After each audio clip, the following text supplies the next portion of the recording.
Good evening and welcome to the City of Waterloo Council meeting of Monday, November the 17th, 2025.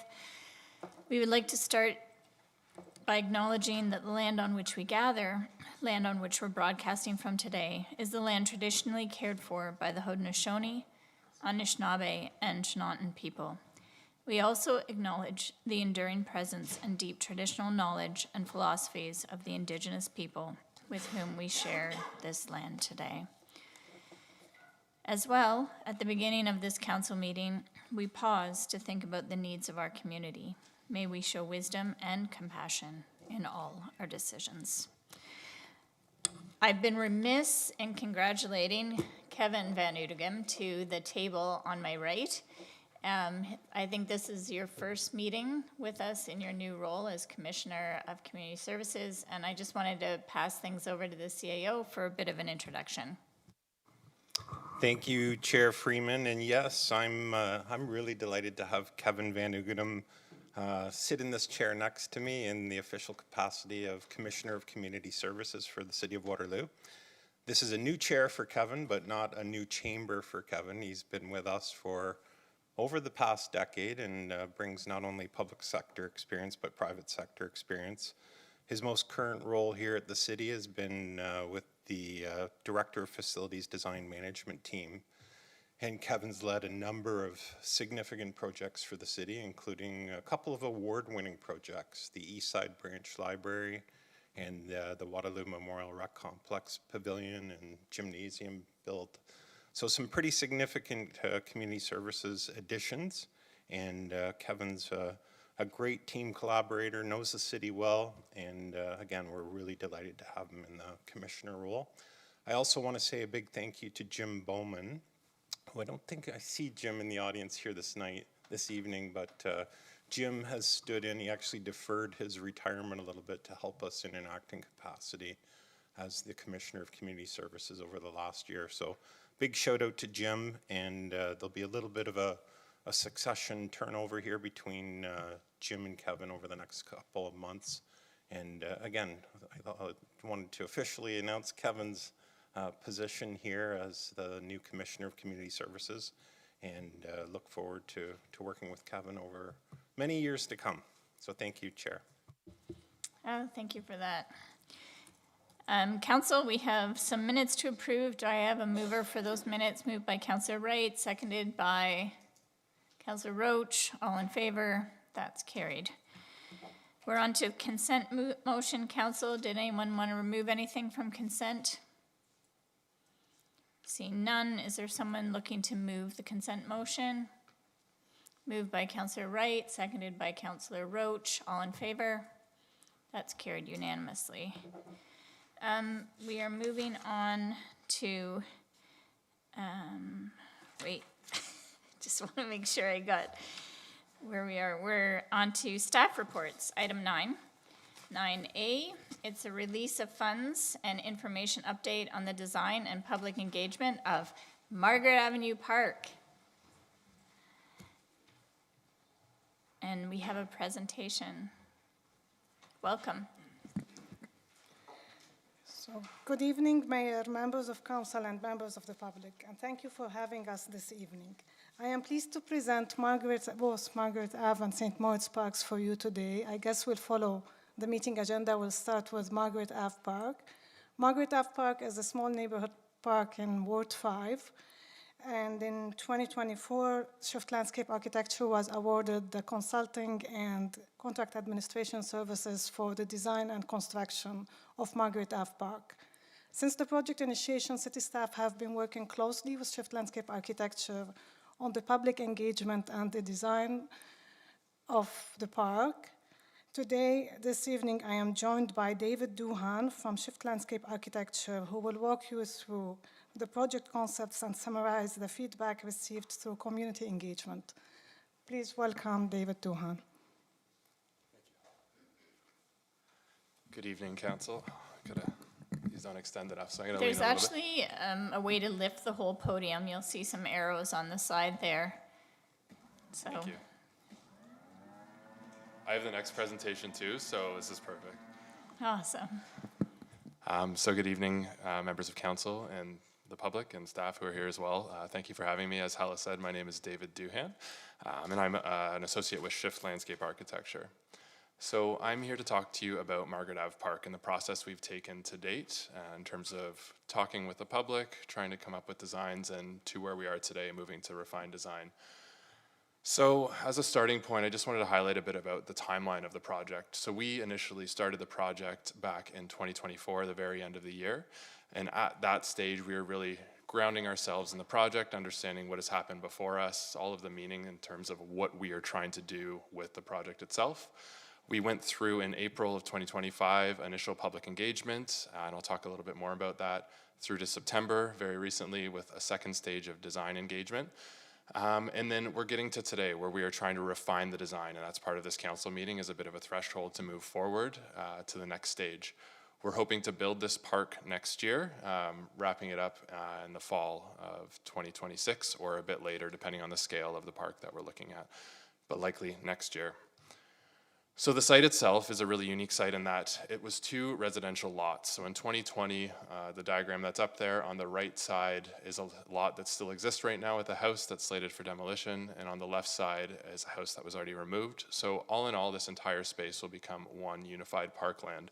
It's a very unique space in that it serves a neighborhood that needs more green space. There are schools, there are other pieces in the area, but this is an area that needs parkland. So with that, we have looked at the site over time to understand what it can become.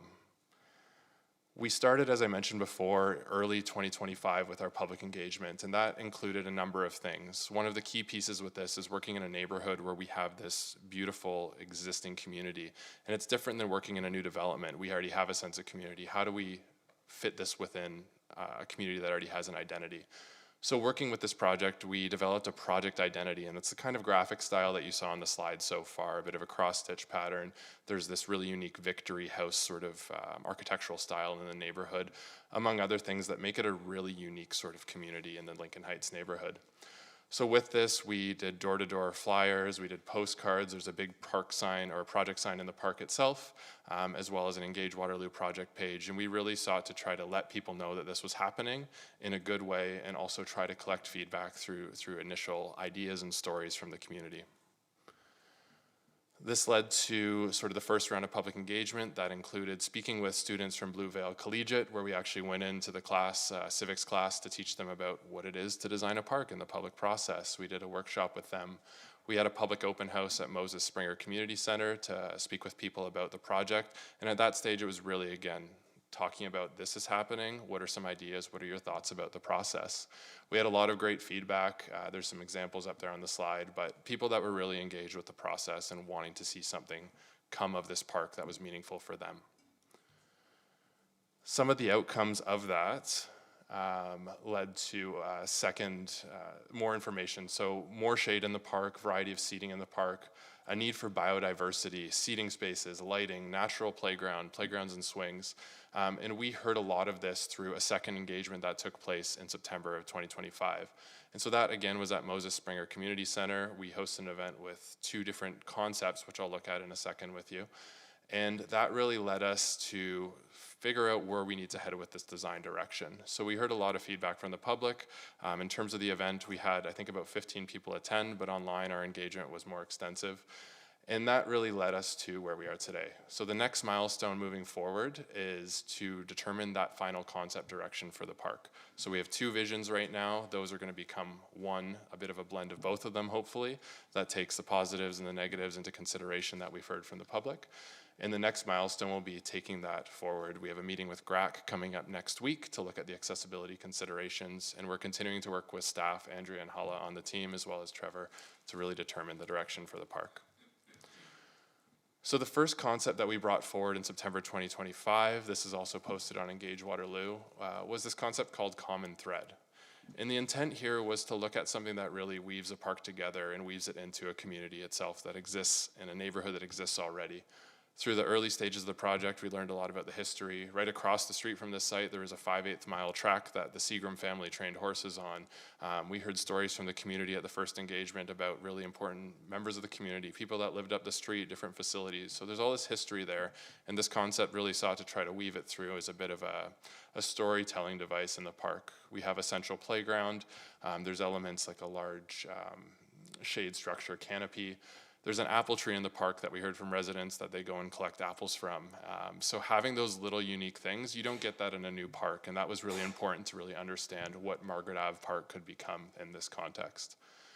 We heard a lot of positive feedback about Common Thread, and that really led it to be the concept that we were leaning forward or moving forward with as a bit of the favorite. But I would be remiss to not mention floor plan as site plan, which is not on that screen anymore. But the second, oh, there we go, perfect. So floor plan is site plan. I mentioned the Victory homes in the community. So if you look up the adjacent streets in the area, there's a really iconic housing style. And this is from one of the early Canadian Mortgage and Housing Corporation architectural books that had houses you could buy for $12,000 or build for $12,000. We're kind of coming full circle with that with the new guidelines that have just come out, but this was the early iteration that guided some of the homes in this area. So floor plan as site plan really sought to look at the floor plan of a house, these different rooms in a park as spaces that the community could kind of use and sort of see themselves in. So the site itself is more sort of straight lined. There's different rooms being shade rooms, there's a playground, there's a lawn space, all these little pieces in the park. So all of that coming together, we collected our responses. So we had 16 open house attendees, as I mentioned, 49 survey responses. To the second round, we had more during the first. The leading concept was Common Thread, as I mentioned before, with about 46% of people leaning towards that option. But ultimately, we didn't really seek to do one or the other. What we're hoping to do is collect a blend of both concepts to figure out what works and what doesn't work from both. So some of the leading things that came out of that were nature-rich design. So how do we incorporate nature into this space through different means, whether it's planting, biodiversity, pollinating species, unique and diverse play. So something in the park that is unique to this park, where people kind of know Margaret Ave Park because it's the park with the, I don't know, the blue slide. I don't know if whoever has kids, you know that they kind of attribute things to different park environments, and that's something that makes a space unique. Comfort and safety, places for shade, seating, places to feel comfortable socially, places to kind of have your own space in the park if you want to as well. And then finally, community character. And I think this was evident throughout the engagement process for this project, trying to understand what the community is in order to make this park something that fits within that context. So ultimately what we're going to end up with is a combination of both concept 1 and 2. So Common Thread, as I mentioned, being the sort of leading form, as well as concept 2, floor plan and site plan, as well as some added community input. There were things that we heard that weren't part of either concept that we want to integrate into that refined design option. So working with staff, we're currently developing that refined design with the ultimate goal to engage further interest holders, so that being GRAC, other groups that we've engaged throughout the process, and continue that dialogue, and ultimately share that refined vision for the park with the public as well. We're going to move forward with this project to site plan review and then ultimately construction, as I mentioned before. So I just wanted to put this slide up at the end here as I'm wrapping up, just to highlight a couple pieces. Right in the center of the slide is that sort of graphic identity that we wanted to attribute to this park. And that's something that branding a project isn't something we always get to do, but in the context of this park and another park I'll talk about later, we felt it was very important because these parks have to have meaning to people in them, especially when they're a local community and a community that's already invested in a space. And it has a story. It's been homes. People knew people that lived in those homes. It's going to transition into this beautiful community space as well.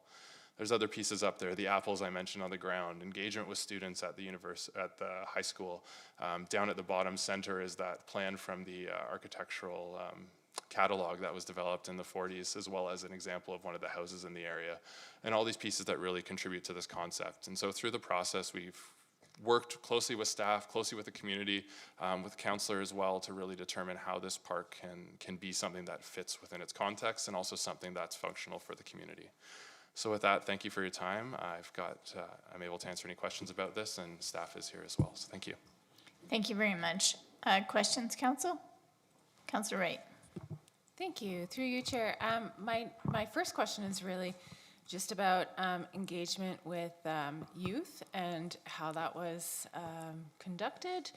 I remember from my kids being in school and when the playground was being reconstructed, the kids got a chance to feed into what they wanted to see and had kind of an opportunity to be part of the visioning of that playground. So I'm just curious how that unfolded for the community. Yeah, thank you, Councillor Wright. So with, excuse me, so with that, we went into Blue Vale Collegiate, as I mentioned, with the goal of trying to talk to some of the community and the students that actually walk by the park every day. A lot of them didn't know about the project or have a sense of it, but we worked with them to try to understand what their demographic might want in a space like this. The concepts were up very briefly, but one of the things that we heard about, we call it a teen hangout, which always has all kinds of connotations, but a space for teens to socialize so they can be in a park and not feel like they're sitting on the playground or sitting beside adults or anything else like that.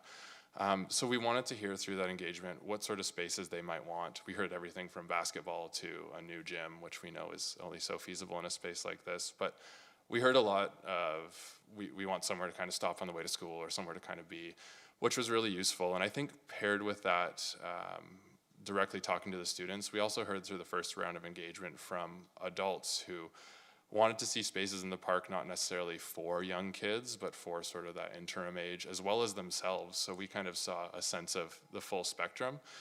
In terms of specific elements, we didn't get necessarily direction of we want this sort of seat or we want this sort of feature, but we got a sense of what people want to use the space for and what that demographic wants to use the space for.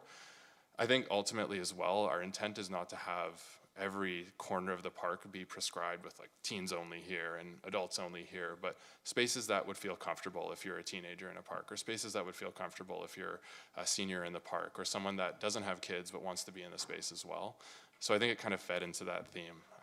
So I don't know if that fully answers your question, but thank you. Yeah, it's helpful to know that you went into a school. And my follow-up question has to do with food sovereignty. And there is this apple tree. And I've heard from some of the neighborhoods in our Uptown ward that they would appreciate having more fruit trees where they can either collect from the service berries or, like there was a real sense of loss when a pear tree that was in sort of a transitional zone met its demise. And so there's this desire for there to be more food in parks. And so I'm just wondering, beyond the apple tree, what is possible in sort of a, in the selection of materials? Thank you for that question as well. And that is something that we did here. One of the, I'm gonna flip back to it really quick, but one of the, on the left or the right side of the screen there are the ideas that people submitted via Engage Waterloo, and we heard a little bit about edible landscapes, food sovereignty, food justice, and we know this park isn't gonna be somewhere where someone could get a full meal. That's not the intent. And we had that conversation with staff around community gardens, and we know there's some nearby. But providing service berries, as you mentioned, is such a low-hanging fruit, no pun intended. But that sort of thing in a park, having the apple tree there, maybe not for 10 years, you can't pick apples off it, but it's something that can evolve. But there's other species that we would look to, especially when we talk to biodiversity. We tend to think of plant materials as beyond just things that are good for pollinators, but if there's opportunities for edible species or that sort of thing, we'd want to include that. And I think there's opportunities here. As we get into design, into that plant palette, that's something that's on our mind for sure. So I think it's something that we definitely want to consider. Just the follow-up to that was that the feedback that I had from residents, and this is specifically coming from Mary Ellen Park, which is an infill park, and people have been living with it for a little while. Much of the fruit is actually not accessible to children because it's higher up and you would either need a ladder or an adult to facilitate the picking. So it's just like one of those things that is an element of consideration, I think, with plant material that, we could potentially be enabling something interesting that way. Thanks. Thank you. Yeah, I think that's a great point. Other questions? Councillor Rowe and then Mayor McCabe. Through you, Chair. Thank you so much for the report. I'm just wondering for anyone listening if you could touch on how GRAC and Ready are consulted and where they are in the process, just for an overall, because I was given the information and it was really helpful to understand how all of those needs are considered from the get-go. I'll answer, David. Through you, Chair, to you, Councillor Rose. So, we We consult with Greg when we have design at 30% complete. And this is coming actually next week on November 25th. We have the first meeting of consultation with Greg. We provide them usually with the layout of the plan, and they provide us their feedback and comments regarding with their experience, with their lived experiences and their real life experiences. So usually their comments and consultation comes really at very specific elements in the design, rather than generic, like it comes within a specific pathway or the material or say the lighting or certain specific colors that are used.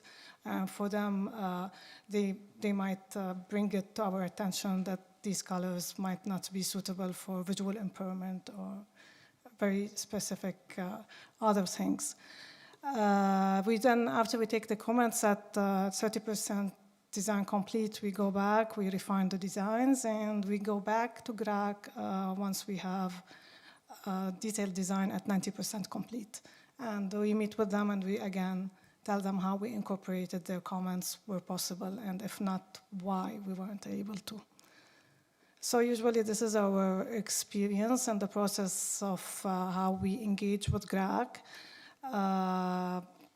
They can also be part of the public engagement, with them being public as well, and they can comment and vote with designs if they want to. But in terms of an advisory committee, we go to them 2 times at 30% complete design and 90%. Thank you. I really appreciate that overview, because I know I ask this a lot, but this actually, now I won't ask you anymore because I understand. So thank you. You're welcome. Mayor McCabe? Thank you. My question was about accessibility as well, because I was concerned I didn't see it listed on one of the pages there, where you were outlining some of the. Yeah, I kind of hit it there, sorry. No, it wasn't that one. It was with the list of items, and I hear how you've just responded, but I guess I'm curious if there's if GRAC can review this, but will they actually see the topography, or to understand what the topography of the area is? Yeah. Since it's not happening till next week, which we already know it's snowing. Oh, no, yeah, so through you, Chair, to you, Mayor McCabe, usually we do try to walk them through the plans. The GRAC committee that we meet with, we have one person who has visual impairment as well with us. So we usually try to describe and tell them. Sometimes they're unable to read the plans as they are, but we try to walk them through the plan and to describe it to them and tell them what is in the project and what is existing on site and what will be in the project. We provide them with images as much as possible, inspirations, if there are 3D images as well. And yeah, they're able to collaborate in terms of what we are describing and the images that they have and what they see. Sometimes, yeah, I agree that sometimes maybe when they go to the project after it's built, it's a different experience because this might not be the same thing that they imagined, but as much as possible, we try to walk them through the project from when you're entering to the park to when you're leaving the park, what you will see, what you will have, what you will experience. Thanks very much. I appreciate that information. And just as a comment, it looks like the plan maintains a lot of the grass, which is good. I was at a community event, our neighborhood summit, I think a year ago, and hearing from community members about what they want out of places to play. And I forget exactly how this mom said it, but it was like more grass stains and less skin knees off of concrete. So I'm glad that you're maintaining as much sort of that natural space as possible. Thanks. Other questions, comments? Do you want to move the motion? Moved by Councillor Vasek, seconded by, with a comment, or are you good? Yeah, of course. Seconded by Councillor Wright. Thanks through you, Chair Freeman. I want to make comments because I'm excited about this, and it's been a long time coming. And I believe that we approved the purchase of these 2 lots. It might have been the meeting before the pandemic, at least maybe 2 before. So it's like etched in my mind as the before times. I just want to highlight a few things. First of all, when you said when 2 become 1, I tried to see if there were any relevant lyrics in the popular Spice Girl song, but there are not that are appropriate to these comments, and so I'll leave that out. But I did want to note that that is actually relevant in this space where like connection is so important, and it came up in the consultation here, and I think we know that from after the pandemic how much more we're looking to connect. And I know I spoke with you guys about the talk at KWAG, Kitchener-Waterloo Art Gallery, that someone told me about. I wasn't able to make it, but this woman's name is Carol Coletta, who said that parks are really meant to be spaces of connection, and you can really see that coming out here. And while the floor plan as site plan is such a gorgeous and fun idea, and I love that elements are being incorporated, I think what's interesting is that if connection is really what we're looking for, it came out, and that's the design that you're moving ahead with primarily, and I think that's a really good thing at this point in time. Just a few other points that I think is exciting about this is that it does tend to a parkland efficiency that we've identified in the parkland strategy a long time ago in that neighborhood. And then more than that, it's relatively close to uptown, at Bridgeport and Weber. And, the development at Bridgeport and Weber is at the OLT, so who knows what's going to happen there. And then there's other developments that are going to come forward across from Walmart. And so there's going to be intensification in the area in addition to what is already there, so it's really important to have such a substantial green space there as we intensify. And I also just wanted to highlight that I have had people say, why is this area getting so much attention? We're not getting attention in X, Y, Z area, across from the expressway or in another area of the city altogether. And so I just wanted to highlight that it's partly because of the parkland efficiency, partly because of intensification, but also there are other areas in the nearby neighborhood that have had attention. In the first year of my council term last time, Moses Springer got a new playground that was approved before I got in, so I have nothing to do with it, but it did happen to be installed after I was in. But just to say that that's relatively new. Rosalie Park, of course, got a new playground, and residents fundraised to get more features there. And that really built a huge amount of community in that area. And then, of course, Blueville High School has some exercise equipment, because I know you mentioned that came up a little bit, and it's obviously a little bit of a ways down. But there is adult exercise equipment there as well. And then I just wanted to highlight a few opportunities for you to take back. While a lot of the elements here are intergenerational, and that's clear. I just wanted to really highlight that people talked about wanting things for older adults to walk to and to sit down and to connect, and for all across the generations. And then I would also be remiss not to say that people really, really want to swing. And I know that may not, I just keep saying it over and over again because people have been asking for it for a long time. And this may not be the appropriate setup for it. It may not be possible in this particular location, but anything that, I know there were some really neat things that you showed us that could kind of replicate that swinging motion, which of course is also really great for some folks with accessibility, particularly neurodivergent needs.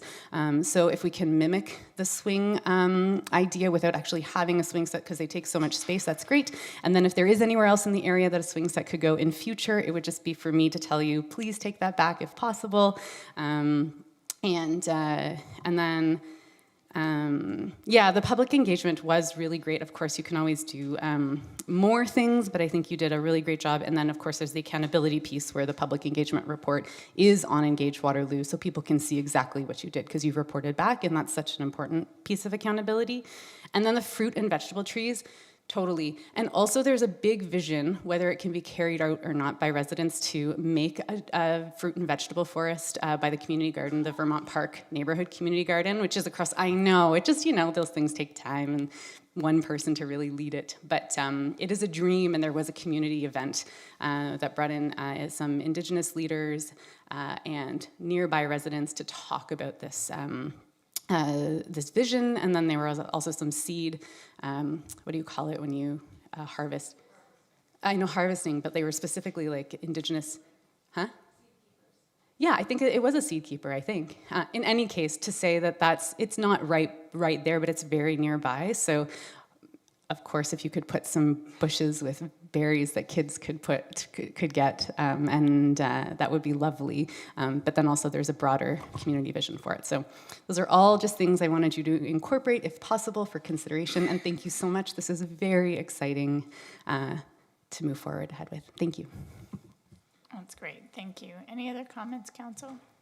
Seeing none, all in favor? That is carried unanimously, thank you. So David, do you plan to stay at the podium and just lead us through the engagement of St. Moritz Park? Do you want me to just? Okay, yes, we'll do that. Okay. I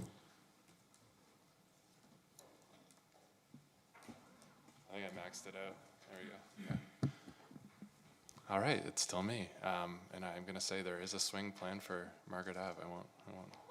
There you go. Excellent. Start with a win. Amazing. Well, thank you again. It's still me, as I said. So the second park project I'm going to be talking about is still working with Hala and Andrea and the park staff who have been throughout this project. We've been treating these collectively as projects we've been working on as Shift Landscape Architecture, but I think one of the important things here, we just talked about the sort of notion of a new park being generated in a community with Margaret Ave Park. St. Moritz Park is different in that it's an existing park of a certain intensity that is transforming and becoming intensified in a way. So St. Moritz Park is on the west side of the city. And I'm just going to talk about sort of, again, the timeline, same structure we just looked at with the previous park, the park site, our engagement overview, and then looking at the design concepts for this product as well.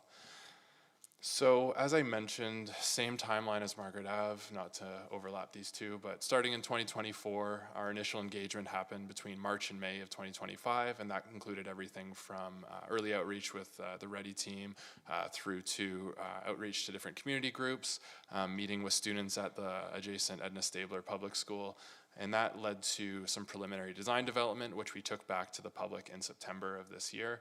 And that looked at, again, two concepts, two visions for the park that achieved what we heard from the public in different ways, with the ultimate goal not being to pick one or the other, but to find out what works best from both, to find that hybrid. And that gets us to today with our refined design.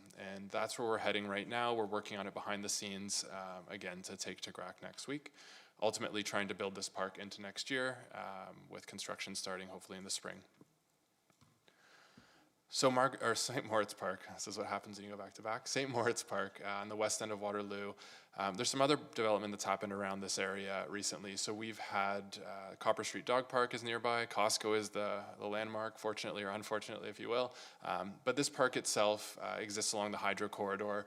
It's sort of split into two wings right now. So this drawing is oriented to the north. On the left side of the drawing is the upper area of the park. In that area of the park, there is a large concrete rink, there's a community garden, there's a lot of open space. We're on the lower side of the park, which is adjacent to Edna Stabler Public School, is really a large open field right now.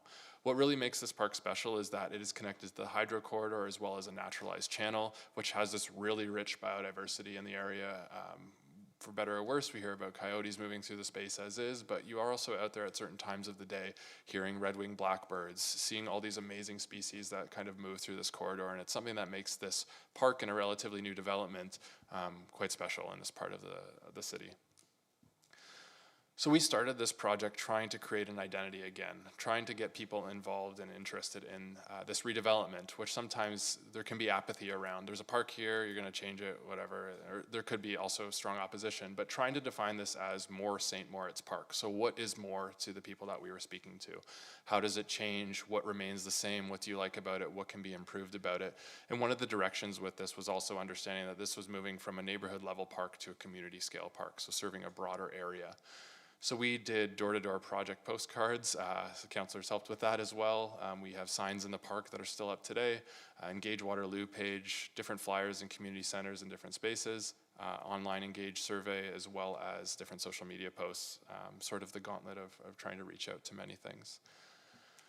We had two different skating events, so run by the community associations that we attended, and those were not attended directly for the park projects, but that was happening at the same time to just speak to people about the parks and what they were interested in and to start to gauge interest in the project. We held a very windy Earth Day public engagement event on the site, where I will never put up a wedding tent side in the wind again, but we had people stumbling through, walking through the site, speaking to us, and it was sort of designed as an intercept. People are out there walking their dog, let's talk to them about the park, and we had good attendance and many students who came and ate cookies. Thank you, Hella and Andrea.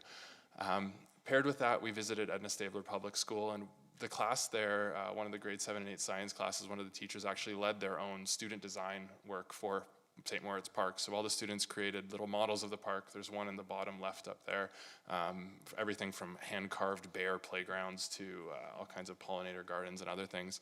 But it was really cool to see that age group, who often we don't get a lot of voice from in public engagement, actually speak to their own little design exercise. And we went around, they presented to us, which was really cool and helped inform. We went to the spring social event at Edna Stabler, being right beside the park. It's a very important user group as well as community. And then we've also spoken to different interest groups throughout the project as well. Some of the common themes that came out through engagement, splash pad was a big one, and that changed from neighborhood scale to community scale. Shade, space for community, more nature. There's so much nature in the park, as I mentioned, but how do we integrate more? Washrooms, quiet spaces, better paths, playground. There's no playground in the park right now. And so all of that was fed in through engagement, and we had our second round of engagement showing two concepts in September of this year, as I mentioned before, and that included an online survey as well as an engagement period. So that's some images of our event at Edna Stabler Public School, where we met with a lot of students who came out, as well as members of the public and counselors and staff. And then finally, we're looking to refine the design now. So we've had these two concepts, which I'll look at in a second, and we're similarly to the past project I mentioned, we're looking at that hybrid direction to move forward. Similar, we also have a meeting with GRAC next week, which will walk through the project. And just to speak to this, some comments about that, this is a really challenging site from an accessibility point of view. We have a lot of different grades happening. So one of the things that we're looking at is to describe sort of why we have paths in a certain place, what we're having to do with grades, what we're having to do with materials, so we can really integrate it into the park while still trying to keep it accessible throughout the entire space. So the first concept that we showed in September was called Tracing Roots. And this idea really emphasized some of the key spaces that we were adding to the park. So there's an existing tennis court there that is in very poor shape. So where do we introduce a new tennis court and space it away from adjacent houses that mitigates issues like the sound of a pickleball hitting a racket, which we hear about often? Where we put a splash pad, how do we integrate a playground? Where do we put shade, shelter, and use some of the existing features like the community garden and locate in the space? So we ended up with this concept that really leans into exploration, being able to find your own space in the park and sort of explore off the beaten path, if you will, while still remaining something that the community can use actively. There's two areas of the park. On the left side is the upper area across the hydro corridor in the middle. The lower area is on the right side, and that's right beside Edna Stabler Public School. So this one spread things out a little bit more, which was sort of contrasted with the other concept, which we called the nest. And this really focuses things in the upper area of the park, more of a sort of event center for communities. The Community Neighborhood Association also does pop-up movie nights in the park. There's different events that are hosted here and it's used for. So trying to create more of a venue for that, while also inviting outside users who would use the splash pad, providing parking as a requirement associated with the splash pad, as well as the washroom, and how do we integrate it into a park? Again, this is a park that exists. How do we do this in a sensitive way to upgrade this while still respecting the people that know this place so well? Tennis was a part of both of them, places to skate outside, ice, as well as different features within the playground, splash pad, and shade as well. We're all kind of areas of both of these, but we also looked at how to serve the school. They currently use the right side of the park as an open field for track events, they go out into the park to do science classes, to look at nature. So creating outdoor classroom space that serves as an outdoor classroom during school, but someone could also go out there and have a quiet place to sit. So how do we still respect the school as a major user group here? So finally, some key takeaways. Ultimately, the nest is the direction that we heard from the public as sort of the preferred option, but integrating a lot of those natural aspects of the first concept. Balancing the design of concept 2 with the natural character of concept 1 is sort of the direction there. Active recreation, nature and ecology, water play, comfort and access, and again, community connection came up as something that are these are sort of the themes that we're working off of with nature. Active recreation is two things that are obviously challenging to balance in some contexts. Given the space of the park, the division in the middle with the hydro corridor, it provides a really unique opportunity to kind of find that balance. So the two concepts coming together, again, the refined design that we'll develop with staff, ultimately going to share that with the public, and then moving through site plan to construction. Leaning into the nest as this more concentrated effort within the park, reducing our footprint in terms of our impact, but also still creating all the amenities that have sort of been noted by the community itself.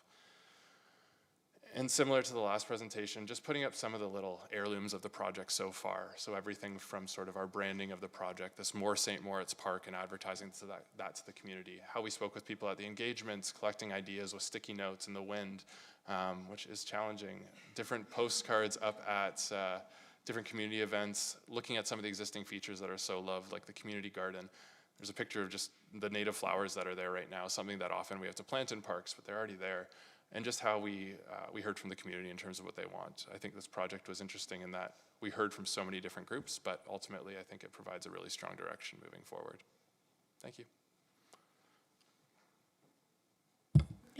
Thank you so much. This park is so interesting with the water course that goes through it. Questions, council? Seeing none, did you want to move the motion, maybe make a comment, councillor? Yeah, that would be great if I could. Yep, You want me to find a seconder first? sure. Just- Councillor Wright's totally into seconding parks.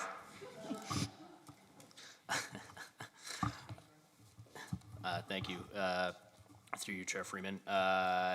This is obviously really exciting for Ward 2 and also beyond, because as you noted, this is supposed to be a community hub park, and I think with some of the features that are going to be incorporated here at this park, I think we're definitely going to see people from the Clare Hills neighborhood, but also from beyond into Ward 1 and from Vista Hills and from Laurelwood even and further afield. I wanted to highlight a few things here. One, this is supposed to be a community hub park, but it's a really, really underutilized space right now. There's no playground, there's no programmable space. It's very, very passive, and the two things that are in this enormous park right now are the tennis court and the community garden. I wanted to highlight this from a community perspective because the community garden is fully and completely run by volunteers of the from the neighborhood association. This is a project that came on board in my first term of council, and I'm really excited to see how beautiful it is and how well used it is. And then the tennis court is one of the most heavily used community ice rink spaces in the wintertime. There's an incredibly dedicated group of volunteers, as there are in all of our neighborhoods, who put together rinks, but this group in particular, I've been invited out to hear about some challenges that they've faced late at night more than once. And so I really wanted to highlight that community piece. The other things I wanted to note is the integration with the school, not just through the youth engagement that you undertook, which was excellent, but just the physical integration with the school that is really wonderfully done in that nest design and the potential of that outdoor classroom. It's not an official school space, as you know, but it's a space that is used by the kids at recess and after school as well too. I guess I'll be remiss. I know when we talked about the youth engagement piece, there was one really passionate individual who really loved bears. And so when we get to the public art piece that may come here, I'm going to throw a bone to this kid who really loved bears. He wants some bear art, and so I'm going to advocate for bear art. That's good. But at any rate, the other thing that I really appreciate that I heard early on in the engagement here was completing the path. So seeing that pathway from Bamberg getting completed so that kids will be able to walk to school there, that's a massive accessibility improvement just on its own from the way that it's going to be designed and integrated into the park space currently. How we're aiming, we're building a splash pad here, which is going to come with some challenges when it comes to parking and it being a draw for folks from other parts of the city. And how thoughtfully we've looked at the parking piece to ensure that it is not adding to some of the school pickup and drop-off challenges that we all face at every elementary school, but hopefully taking away from some of those challenges a little bit. So I appreciate that. And then the last thing that I want to highlight is, especially as a community hub park, and I know I've talked with staff about this, the strong need for there to be an accessible playground in this area, and I know that that's the thought process that we're undertaking here, and so I'll be very curious to hear DRAC's thoughts on that and the location and what play elements should be included there, but making sure that we have another rubberized play surface somewhere in the city of Waterloo is really, really important, and especially when we're looking at this as a community hub park. So I want to say thanks to staff and to yourself for all the work that you've done. I've appreciated being a part of all of the engagement that's gone on here, and I'm really excited. It's pretty rare here at council where we get to approve, you know, $5 million $4 million almost, $5 million almost actually, as I'm adding it up here, in park space in the city of Waterloo. And it really shows how committed we are to ensuring that our kids and our adults and our residents of the city of Waterloo have places to play in the city. So really enthusiastic to move this forwards, and looking forward to seeing it getting built next year. Thank you. Any other comments, council? Seeing none, all in favor? That is carried unanimously. And I appreciate your comments as a lead-in to the development charge bylaw update, Councillor Bodley, and how important amenity spaces are to our community and that they cost money, and that we can't afford to always put them on the tax base. Michael Pugliese is here, and Michael, were you planning to introduce the speaker? Yep. Yep.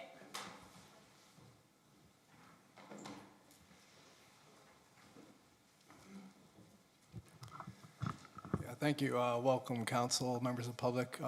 We have our consultant here, Stefan Chechonovich from Hempson Consulting, that will take you through a short presentation.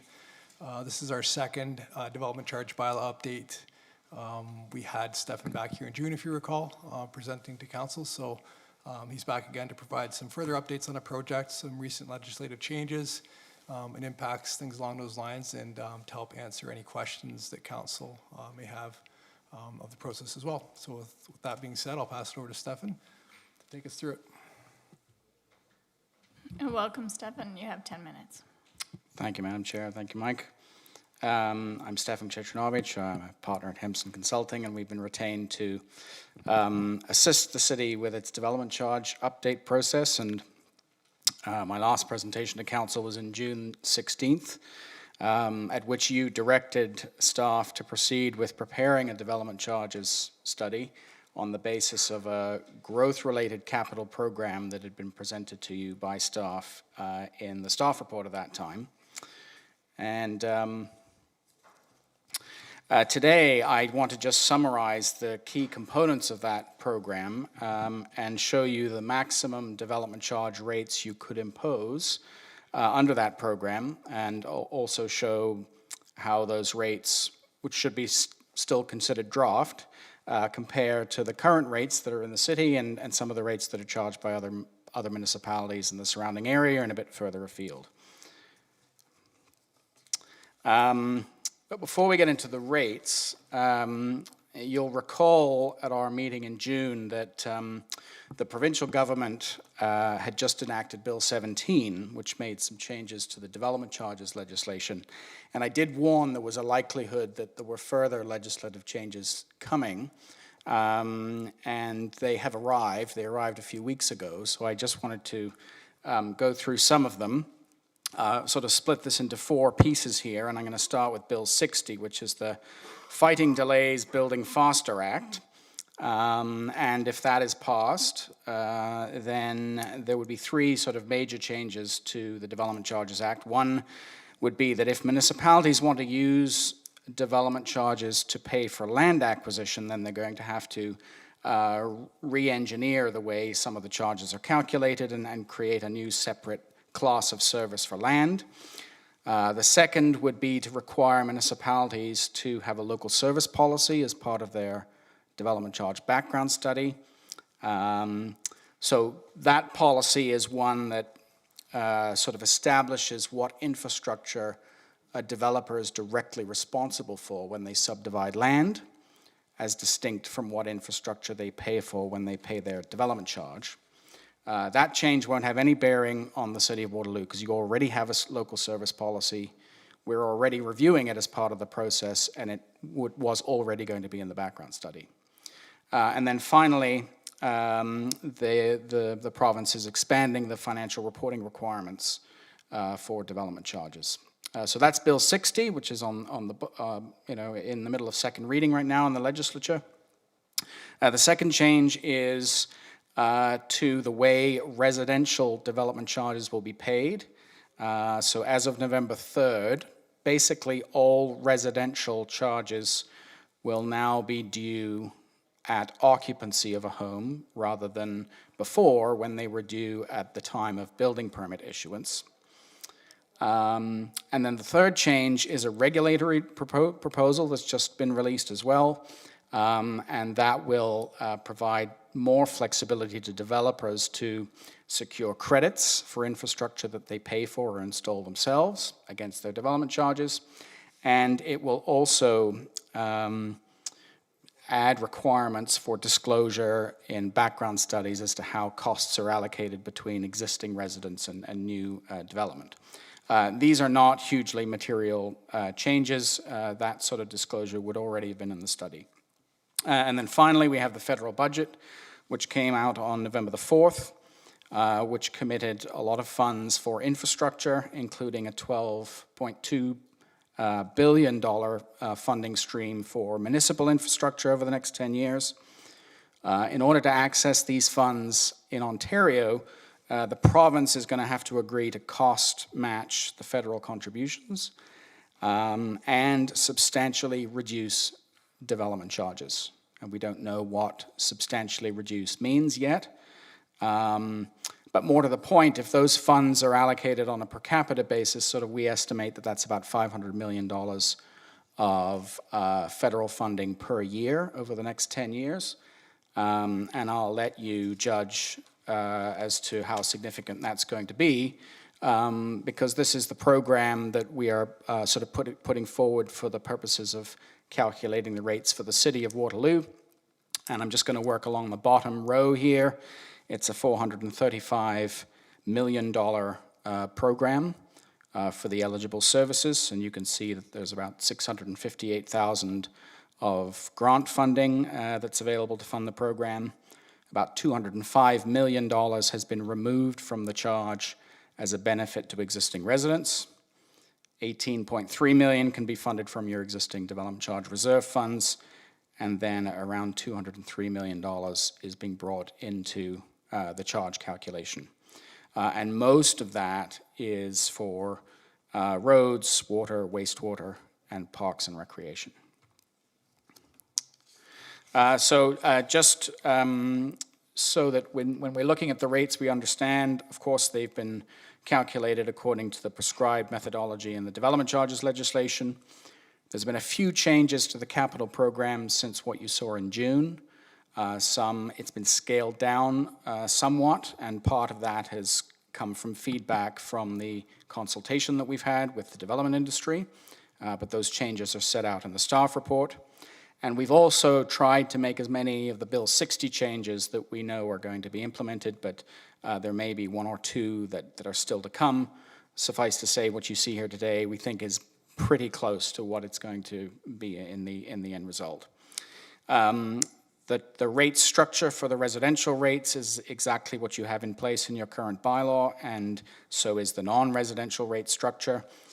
Further to your direction, last June, we have calculated a differentiated rate for the roads charge, which would result in a lower roads charge for industrial development and a higher one for commercial development on the basis that industrial developers generate less road traffic than commercial development.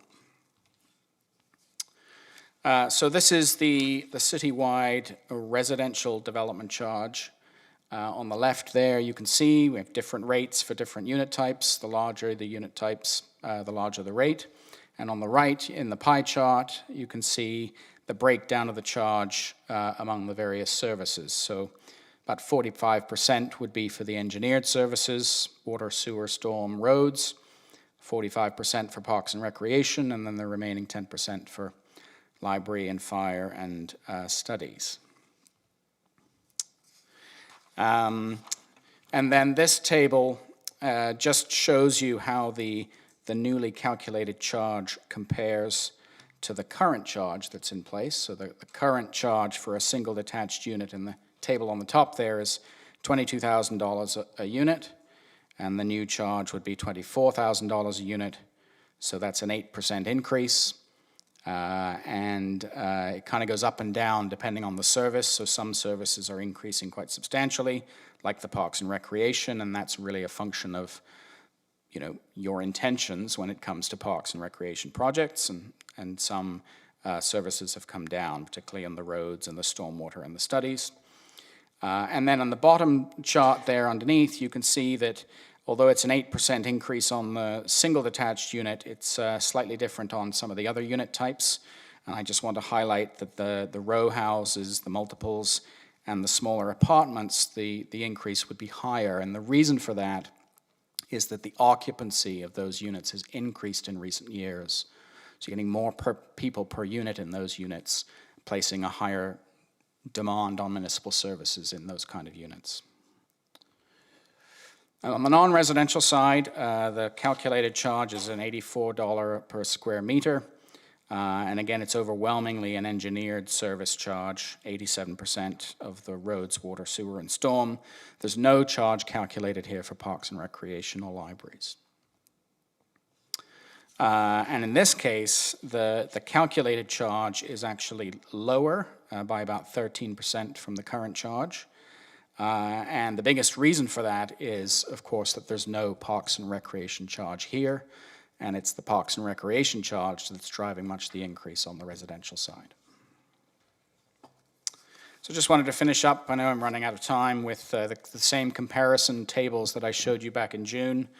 So this compares the total charge paid by a developer in all these various municipalities. The red component of the bar is what they pay in upper tier charges. The green is the lower or single tier component, and the gold would be where there's an area specific charge. So within the region of Waterloo, the regional charge is the biggest component of the charge.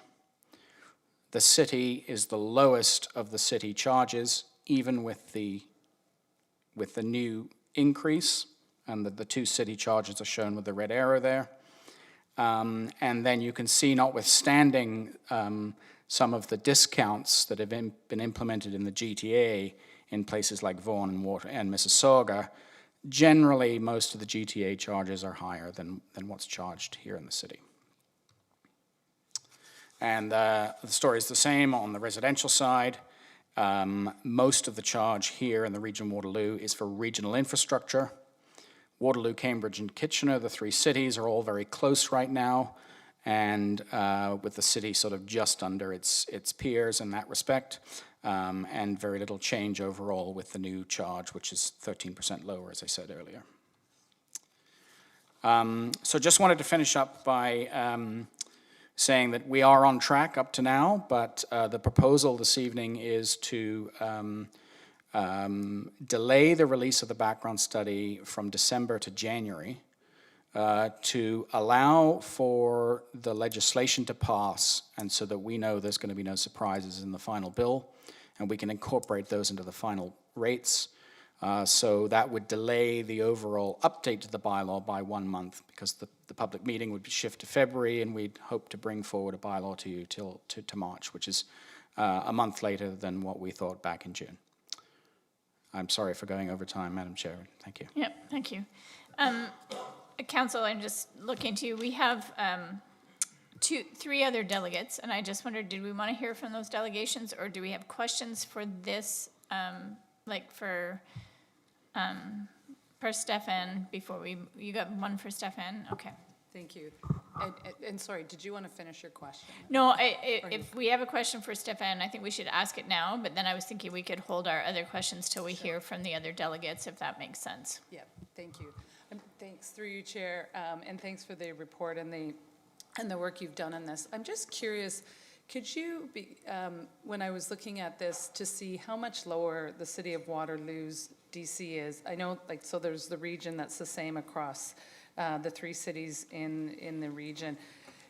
Can you provide maybe some explanation for why the city of Kitchener and Cambridge are both so much higher than the city of Waterloo with development charges? Like, it's 10,000 approximately for the city of Kitchener, and I think it's about 15 plus for the city of Cambridge. What do you think accounts for that significant difference there? Through you, Madam Chair, that's a really tricky question to answer because there's a lot of moving parts with all of this. So it could be, the growth that's taking place in each municipality. It's certainly got to do with council priorities in each municipality, and some services are more expensive in some places. It could be the nature of, there's very little greenfield land in Waterloo, for example, so I think the pattern of development plays a role in this as well. And I should mention also that Kitchener has 2 charges, one a separate charge for what it calls its suburban areas, and then another charge which is lower in the central neighborhoods. And we're showing the suburban charge here, and the central neighborhoods charge is lower. It's about $10,000 lower. So there are parts of the city of Kitchener where the charge is a little bit lower than what we're showing here. So I wouldn't want to imply that it's one specific thing. It's a combination of things, but it's certainly related to all of the main inputs that we consider when we calculate the rate. So, because Kitchener's lower charge isn't on here, but you're suggesting that where they're doing infill, and yes, the city of Waterloo does a lot of infill, that their rate for that is approximately the same as our rate. But otherwise, they're, again, 10,000, and in Cambridge is actually closer to 20,000 higher. Yeah, through you, Madam Chair, it could also be a feature of the, when they've updated their study, right? So you have not actually done a background study update for some time. I think it was 2019. So it may be that they have updated their study and brought things into current costs and reflect current values and all the rest of it. So that may be part of what's happening. Right. And I'm just, I don't know what a 25% increase, which I know it's where we started, as a place to start. But even if we did go up to 25% increase, we'd still be lower than both of them. That's correct. Okay, thank you. Any other questions for Stefan? Thank you, seeing none. Our first delegate is Jason Van Elmsvoort with Cornerstone Association of Realtors. Welcome. Excellent. Oh, he's not here anymore. Just trying to figure out the table. That's okay. Hey guys, my name is Jason Van Amelsvoort. I am a director with the Cornerstone Association of Realtors. Some of you may have known us in the past as the Waterloo Region Association of Realtors or the Kitchener-Waterloo Association of Realtors. We've now expanded and amalgamated with a few other boards over the last couple of years and have now become the second largest realtor association in Ontario, overseeing about 8,000 members. As Cornerstone and as a real estate association, we're very committed to fostering quality of life principles that exceed beyond the realtor themselves. And these include protecting economic vitality, providing housing opportunities, and building better communities as well. But the main reason why we're here today is to echo what was just said about the concerns of timing of the review of development charges right now, especially without the complete understanding of Bill 60. So we agree with the staff report and with the Waterloo Region Home Builders Association that it would be prudent to allow for a little bit more time for a thorough review of the current standing of Bill 60 and how it will actually come into play. Now, also on a comment around development charges, we would like to go a little beyond the uncertainties of Bill 60 and discuss how development charges disrupt the current market conditions and cause difficulty with affordability for homeowners as well. So With the high cost of building new homes, it remains being a significant barrier to development and contributes to the high prices of existing housing. Currently, municipal housing taxes, including development charges, can make up to 25% or more of the cost of a new home. In October 2025, the average sale price of a residential home in the city of Waterloo was around $770,000, making it out of reach for many residents. By decreasing, eliminating, or pausing development charges, we can help lower this barrier and make home ownership more attainable. And this is something we would like you to think about as we move forward in developing the city of Waterloo. Currently, there are options to help offset development charges, such as the Housing Accelerator Fund, the Building Faster Fund. We recommend that these funds be used for some of these purposes in any way we can take advantage of them. We know most Canadians continue to want to own a home and that they view homeownership as part of the definition of being part of the middle class. We must do what we can now to help our fellow community members achieve that dream moving into the city that we're developing here in Waterloo. In conclusion, housing affordability continues to be a major concern in the city of Waterloo, and development charges do tend to push homeownership further away and out of reach for those who are seeking it. But for the time being, the main support that we have right now is to pause the current development charges review to allow for more time for Bill 60 to be evaluated, and the opportunities of offsetting development charges has been thoroughly considered. Quick one for you today. Thank you very much for the time. Thank you. Questions for Jason, Council? Councillor Basak. Thanks through you, Councillor Freeman. And maybe I could have asked you this in the previous delegation too. I'm trying to wrap my head around this. So the report says, I'm curious for your perspective. Sure. It says, for reference, a reduction of 35 million of DC funded capital. So 25 million in 2030 and 1 million annually from 2026 to 2035 could reduce the calculated rates by up to $4,500 per single semi-detached unit and $4 per square meter for non-residential space. So, of course, affordability is a substantial challenge, for sure.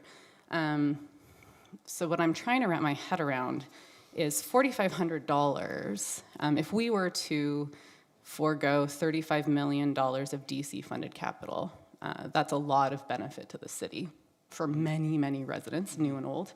But the addition to a house or a single or semi-detached would be $4,500.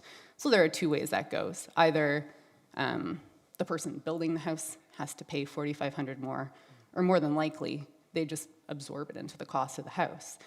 And for someone buying a house, I don't think $4,500 is going to be make or break. So what I'm trying to wrap my head around is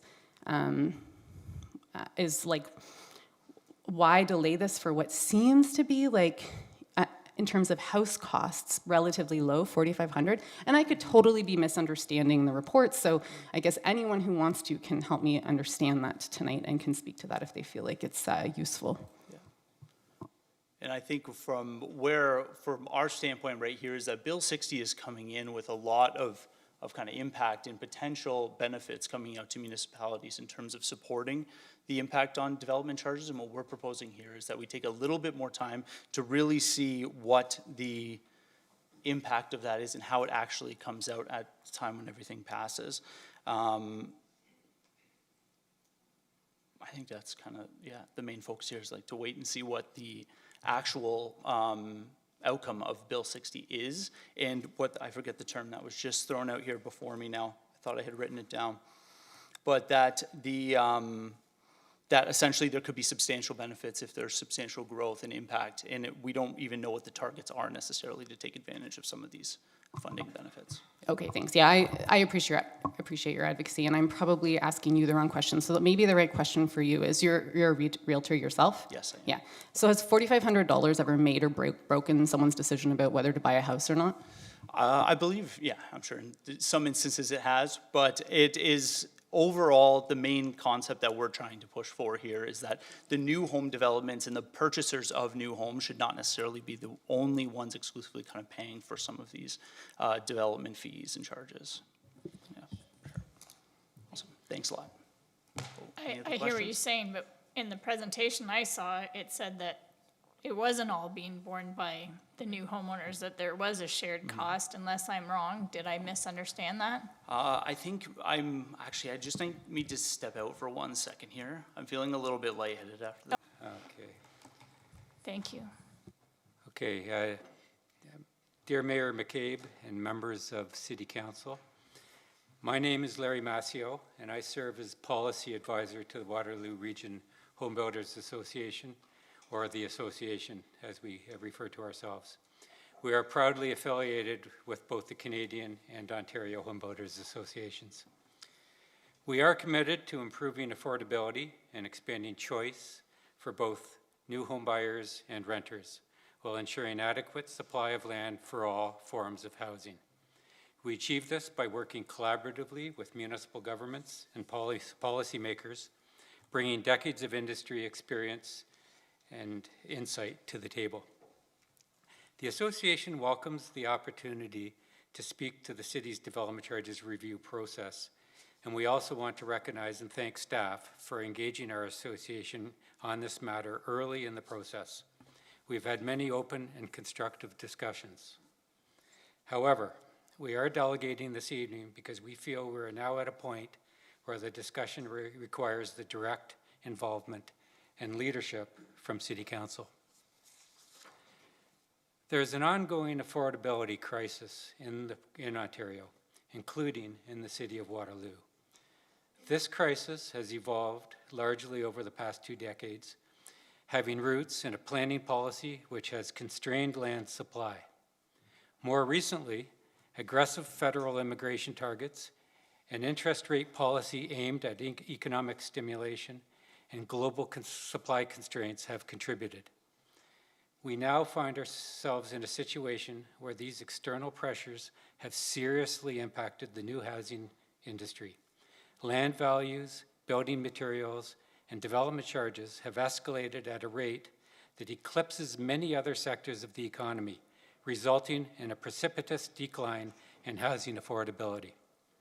We recognize the challenges of the City of Waterloo faces in dealing with these external pressures, particularly with respect to financing required infrastructure and community facilities. We question, however, some of the funding priorities in the proposed capital program in light of the current economic realities. From an association perspective, the overarching objective needs to be a development charge that is reasonable given the unprecedented affordability crisis we find ourselves in. In that vein, we would like to see somewhat of an austerity perspective ingrained into setting the new development charge rates for the next few years, one that recognizes the economic conditions we are all in and will likely remain for the foreseeable future.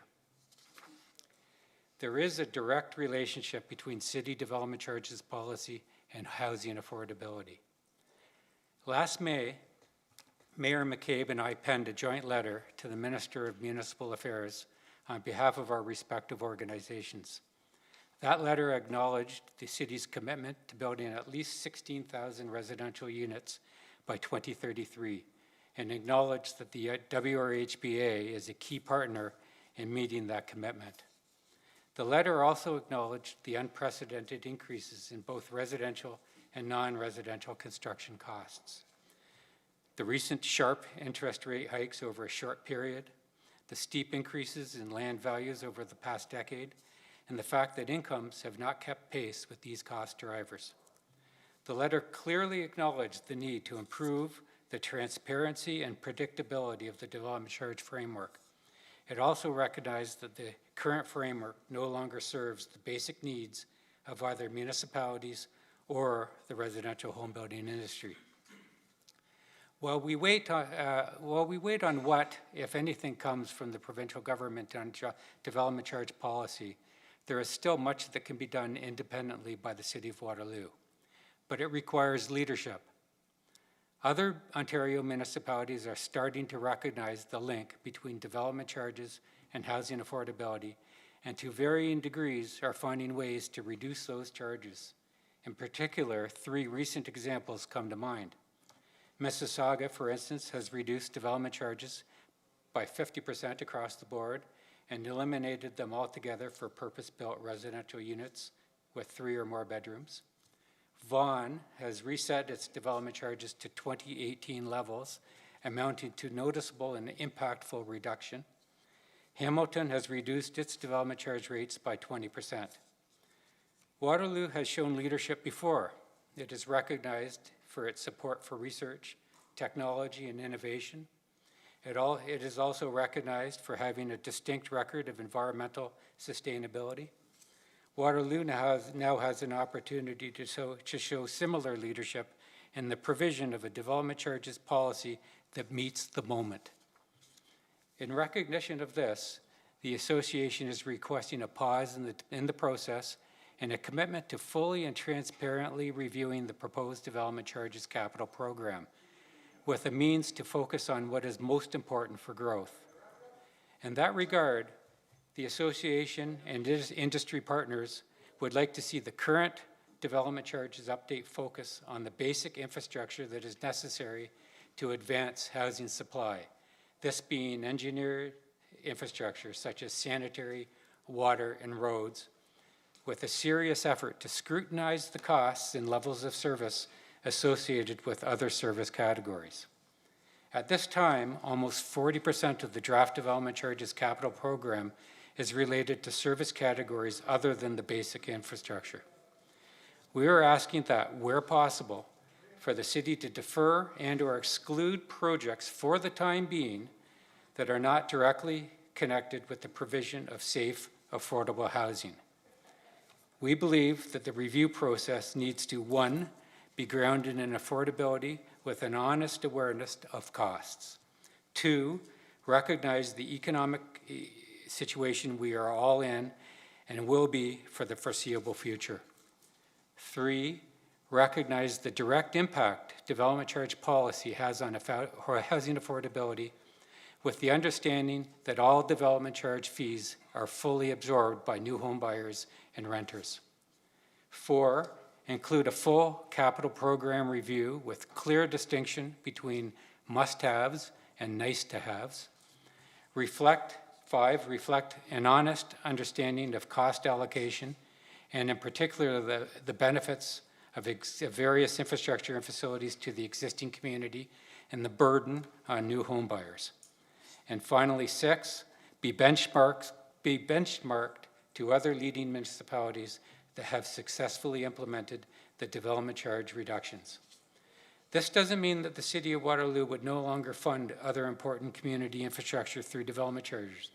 Rather, it would be a strategic pause that recognizes the affordability crisis we are presently in, allowing for a broader discussion on development charges policy with the province and others. Thank you for your time and attention. Thank you for your presentation, Larry. Council's questions, Councillor Vasek. Thanks, through you, Chair Freeman. Staff are going to answer the other question that I had, I believe, at some point. So thank you. Has the Waterloo Region Home Builders Association given any thought to what is a must-have and what is a nice-to-have? I mean, on council, we have to think about that all the time, and it's a really difficult process. Well, I think I tried to convey that in my presentation comments. In our view, at this moment, given where we are with the affordability situation and where we're going to be for the foreseeable future, and I'm talking years, we see a need to concentrate on the physical infrastructure that supports the housing development, actually the sewer, the water, the roads, and not the other infrastructure that provides the community services. You're welcome. Councillor Vasek, did you have a follow-up question? Thank you. Councillor Bodley. Thank you, through you, Chair Freeman. I must say, Larry, I came into this meeting thinking that maybe I was going to take up some of your arguments that the Home Builders Association were going to come up. Not entirely, but I must say that I'm, just to be honest with you, very disappointed in your presentation here today.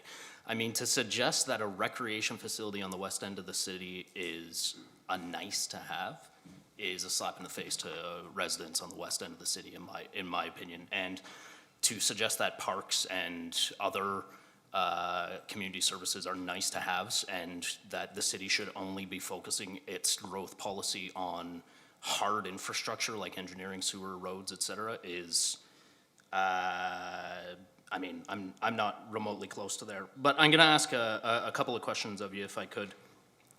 If development charges are directly related to housing affordability, why is Cambridge have a lower average selling price for a home than Waterloo when they have $20,000 per home higher development charges than us? There could be all kinds of reasons. I don't know those specific reasons. Could be the type of housing, the materials they're using, the density of the housing supply. I don't know. What I can tell you is that development charges are directly passed on to the end user, and any reduction can be directly passed on to the end user as well. Okay, thank you. Through you, Chair Freeman. I'm also going to highlight that I believe that we have some constraints here in the city of Waterloo that the city of Cambridge doesn't have that would, that I'm curious about. You spoke about a constrained land supply, and I'm wondering if you can highlight for me maybe in the city of Waterloo which land you would like to see unconstrained within the city of Waterloo.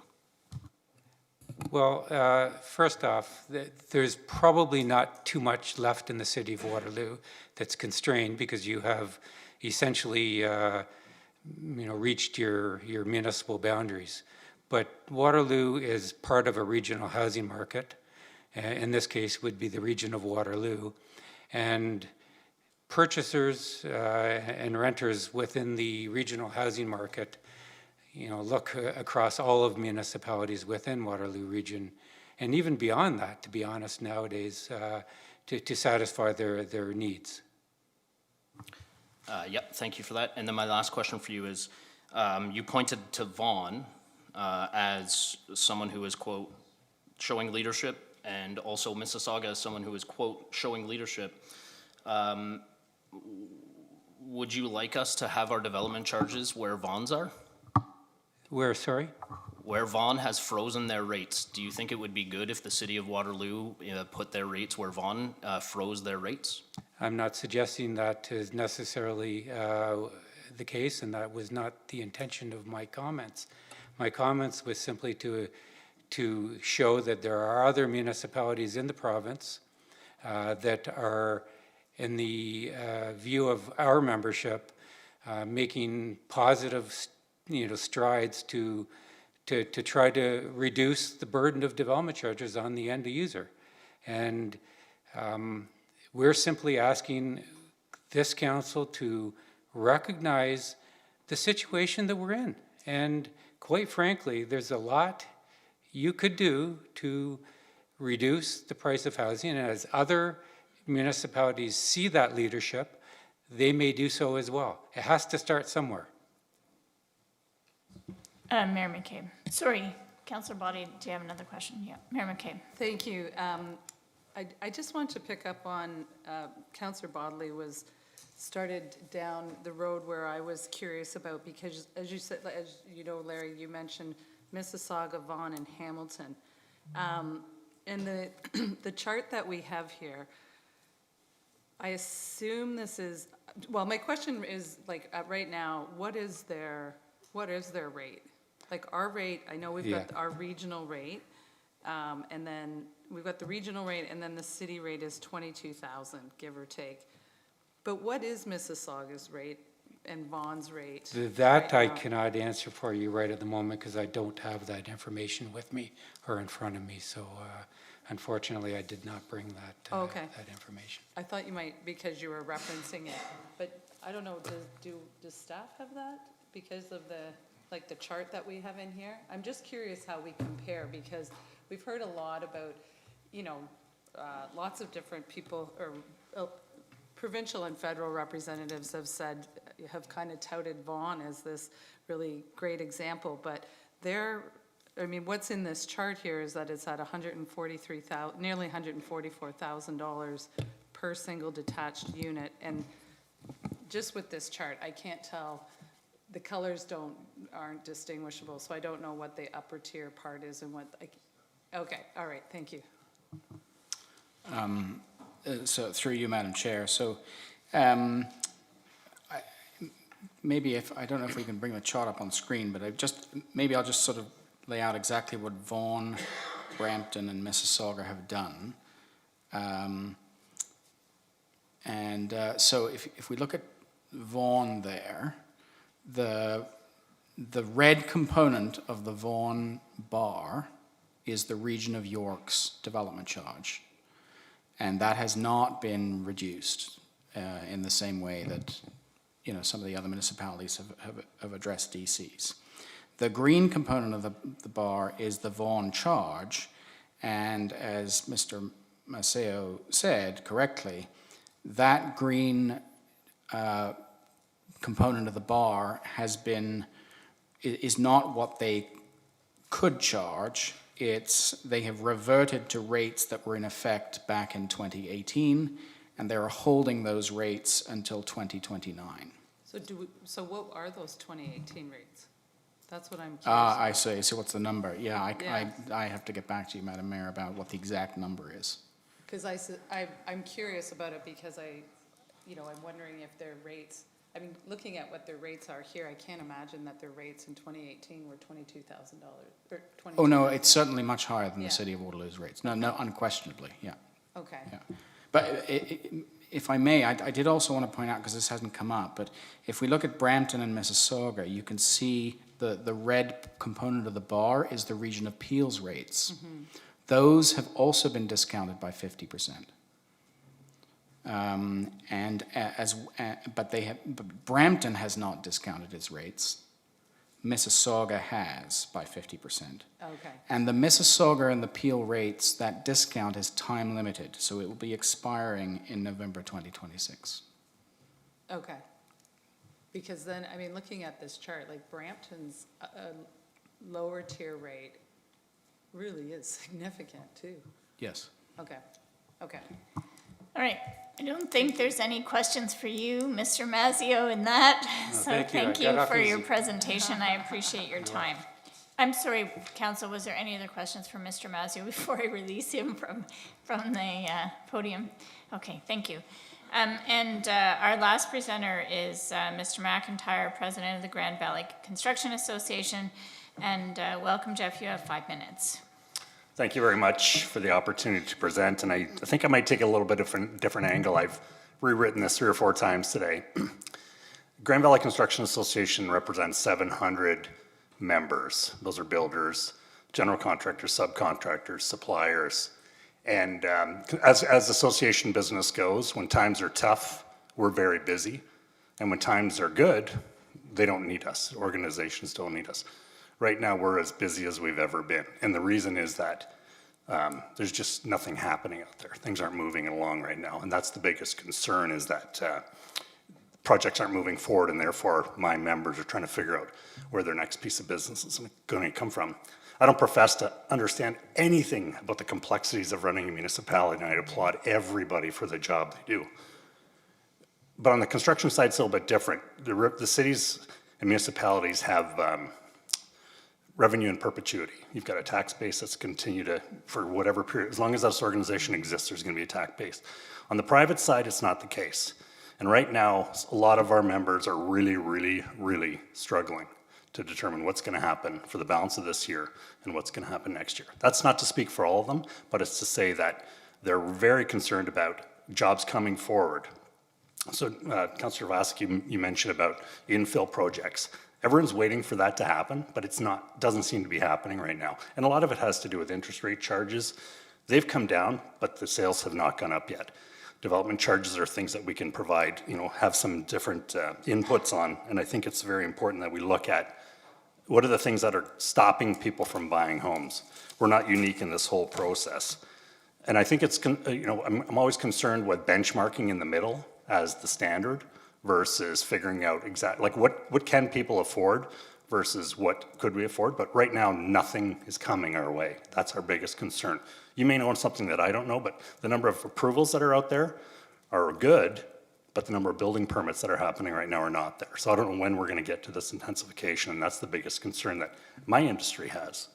The least expensive development charges, sure, it's great, but is there something more that we could do? And I go back to Larry's comments on reductions for a period of time, even if it's a window to get things moving.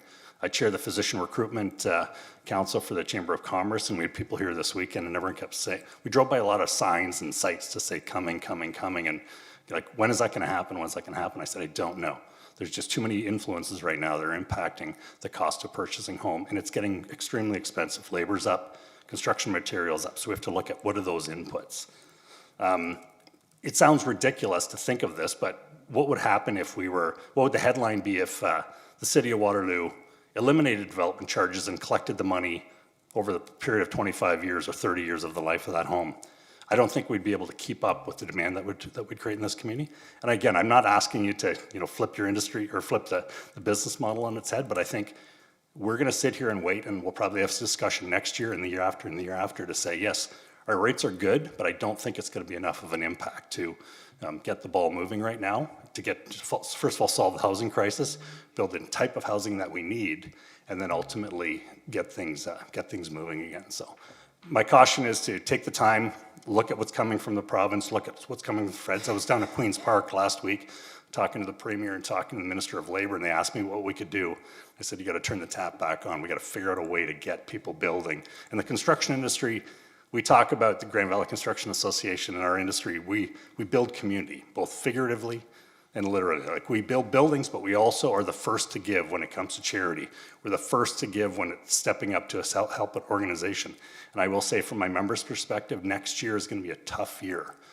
They already said philanthropy will be down. These are things that are mission critical to creating a community. A lot of this might be hearsay, but I encourage you to take the time, ask some of the members what's happening, what impact this is going to have on their businesses and their ability to build community. So thank you very much for just considering taking a pause on this, maybe looking at it from a different lens. We've got the Institute for Future Cities, we've got the University of Waterloo, we have so much academia that could do some modeling for us, determine the best way to handle this, and I think the pause and wait to see what Bill 60 happens and what the Feds might even come down with further, what might be super valuable for this consideration. So thanks for your time.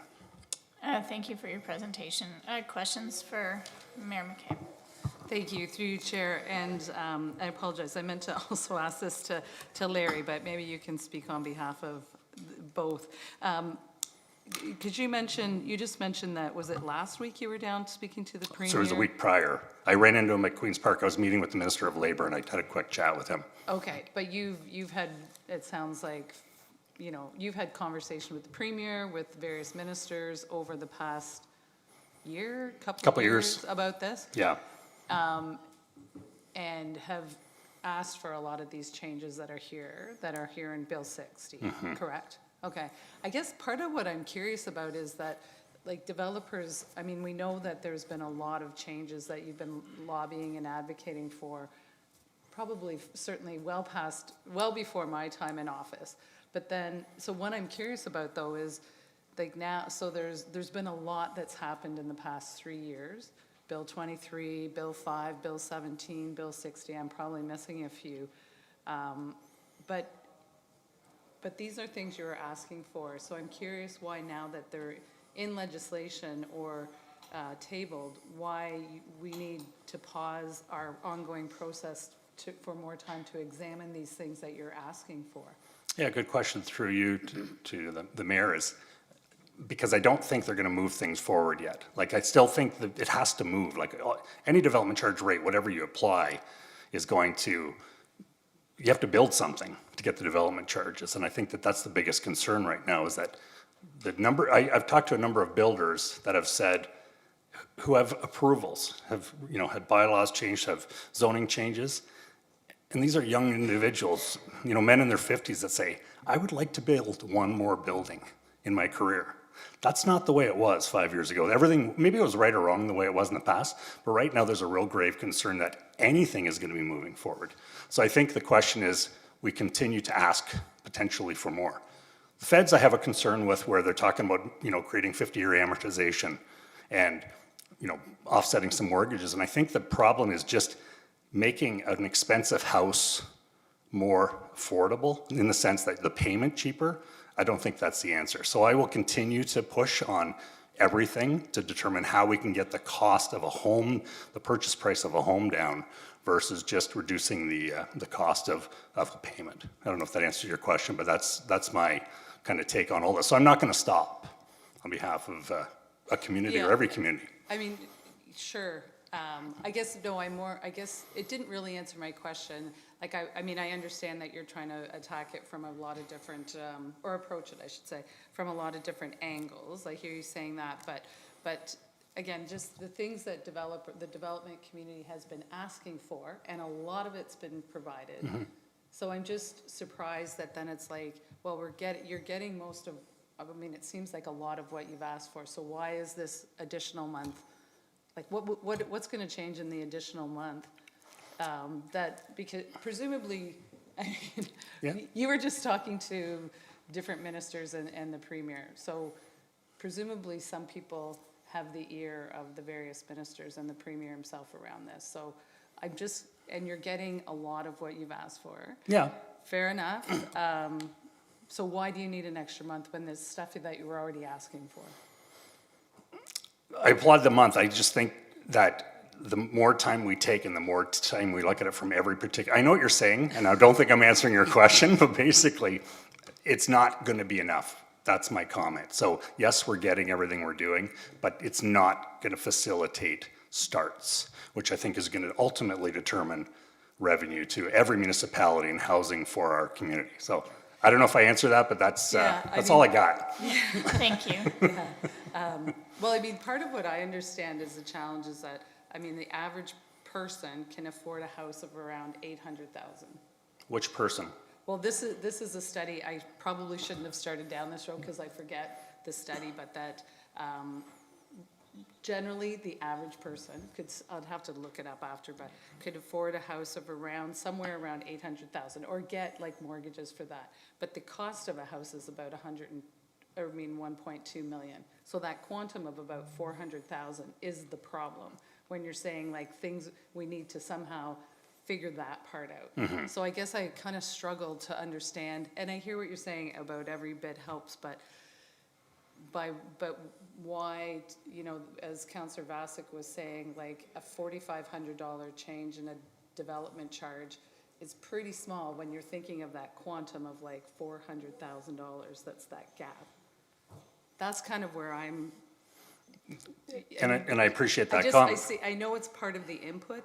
I don't think it is the major part of the input. No, and I guess my comment back is those houses are not selling. No one's building them right now. That's the biggest issue. So $4,000, $40,000, $400,000. It's somewhere in there. That is the problem. So that's why I, on behalf of an industry, and maybe my industry completely disagrees with me. I'm here today to talk about what I hear on a daily basis, and I think it's every possible input, not just determining what's appropriate, but what more can we do to move this along. So I appreciate your comments, and thank you. Okay, thank you. Was it a question, Councillor Wright? Yeah. Thank you, through you, Chair. I just want to go back to that question about, you know, the University of Waterloo, for instance, having the Future Cities initiative, which could be helpful in modeling this out. And I'm just wondering if the combined stakeholders here and the city have considered actually doing that, going to the Future Cities initiative and getting that work done. Because in the context of all of this, you know, Australia has a housing crisis. The UK has a housing crisis. I think the cost of a single-family home in the US doubled since 2019. We are not the only ones facing this issue. What we all have in common is different regulatory regimes, legislative envelopes. What's working?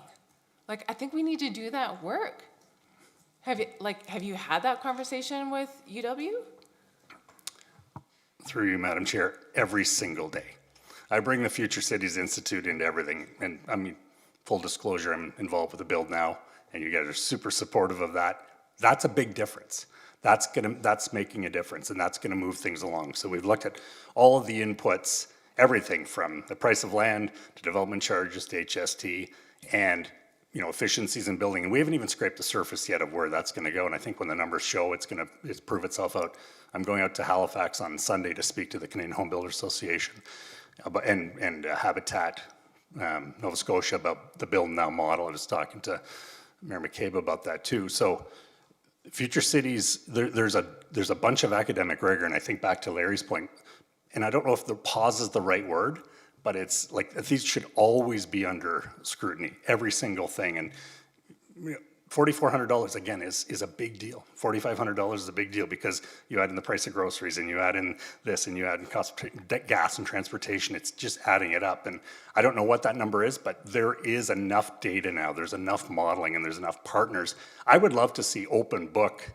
It's almost like an IPD model with it on the construction side where everybody's facilitating the success of the program and everyone shares exactly what they need to make this thing work. So I don't know if it's 30 days, 30 minutes, 30 years. Something's got to happen at some point, and these are just some observations from an industry. Thank you. And I think Councillor Vasek had one more question for you. Yeah, through you, Chair Freeman. So a few of us were at this event at the Princess Cinema yesterday. Dr. Brian Doucette has done a documentary about affordable housing. And one of the things that, one of the people he interviewed, one of the professors from U of T he interviewed, was saying that there was a really good social housing program up until about the 1970s. But then, because of neoliberalism and such, because of neoliberalism, the decision makers thought, we'll let the free market take it. Which is what you're asking us to do. I'm neither here nor there about a 1 month pause. This doesn't matter. It's really about the principle of the DCs. So I'm going to feel the same when this comes back in a month if we delay it or if we don't delay it. This is how my thinking is going. So once you left it to the free market, well, shocker, it didn't improve the housing problem. And actually, we're in an extremely dire situation, which we can all agree on. It's like couples counseling. We all agree on the problem, we just don't necessarily agree on the solution. So that's nice, we have some framework of agreement. So not only did it not solve the housing crisis, so let's say we were to take away all DCs, and then we were to take away any barrier to the development industry to building, so that tomorrow they would all say, thank you for removing all of the financial barriers for us. This was the only problem preventing us from building more housing, and now we will be able to house everyone. Let's say that worked. Now, I don't know where, but then where would the money come for all the social programs? All from the tax base, I guess, or perhaps through philanthropy. So I guess I'm just not convinced about this argument about sort of the free market, and I'm concerned that if we, this is a very bold statement that if somebody quoted that in the media, they'd be like, oh no, Jen doesn't believe in the free market. I mean, I have my criticisms. So I guess that's what we're being asked to do, is like, ideally, take away all barriers to building financially so builders can meet their pro forma. But then what do we do about our capital projects? And so I'm leading in, these are my perspectives, to ask you, Jeff, because I see you around town sometimes. What is your favorite facility in the city of Waterloo? And tell me why, please. Excuse me, like a private bar? No, I don't think you mean that. I like mean, Arabella Park doesn't count. I also love Arabella Park.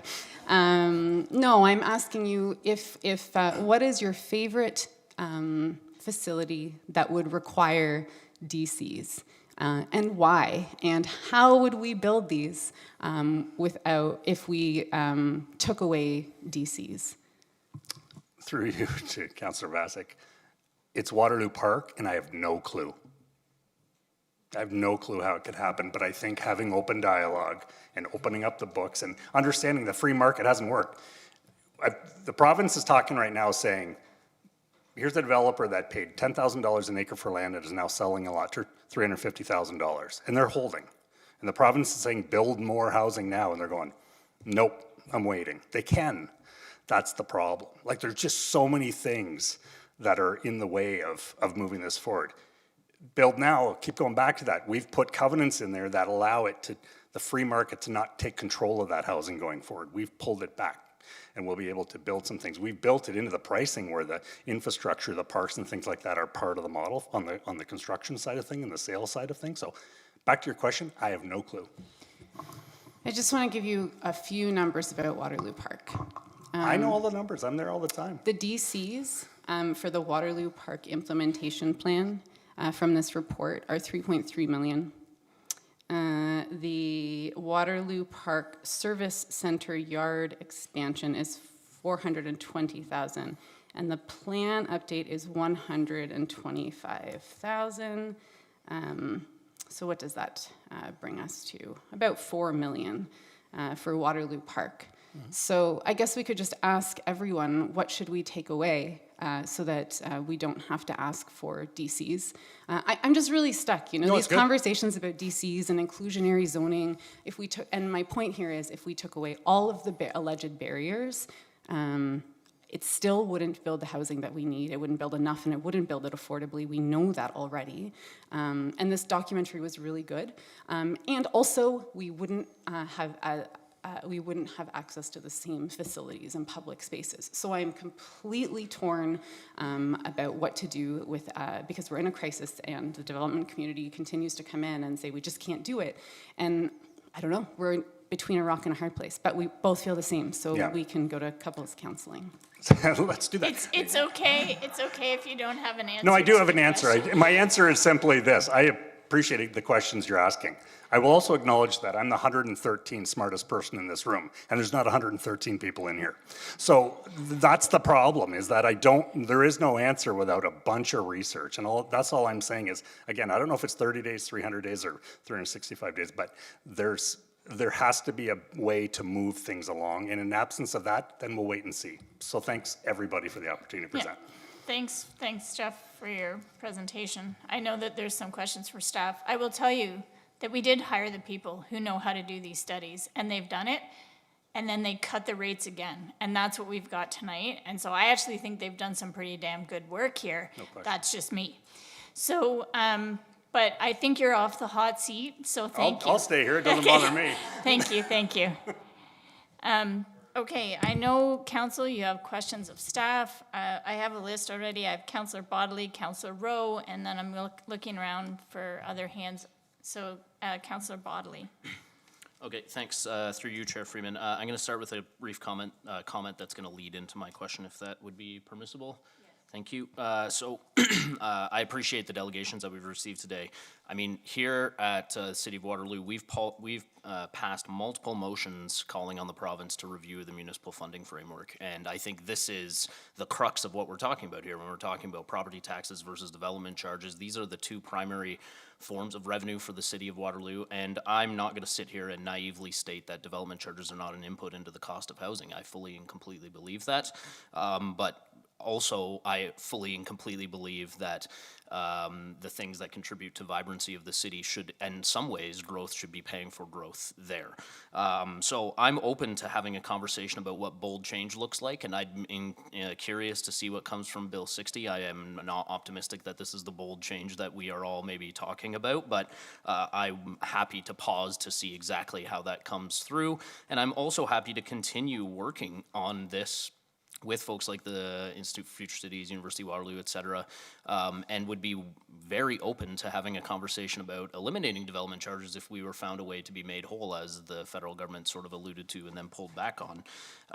But the truth is, this is the current framework that we have to deal with. And as Councillor Freeman noted, I intended to come in here applauding staff and finding sort of what I thought was reasonable. Originally coming in at 25 to 37% increase, to me seems untenable. That seems like a substantial increase to development charges in a time where we know that housing starts are challenging, and that would be too much in my mind.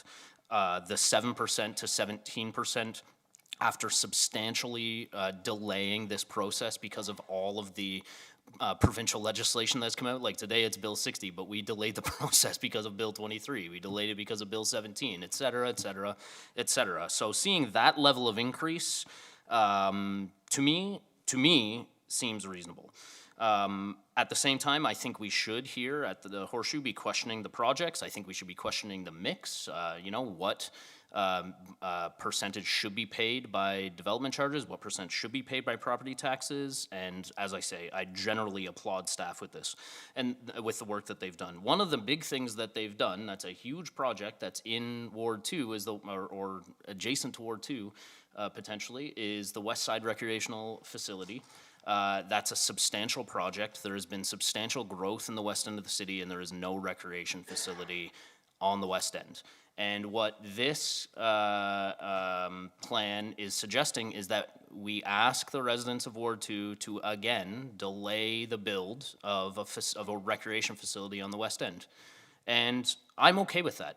I don't have an issue with delaying the build of the facility on the west end, but to suggest that there should be no recreation facility on the west end, as I say, would be a slap in the face, in my mind, to residents in that end of the city. And I think a substantial portion, at least, of that project should be funded through development charges. I'm going to lead that into my question, which is about the rec facility.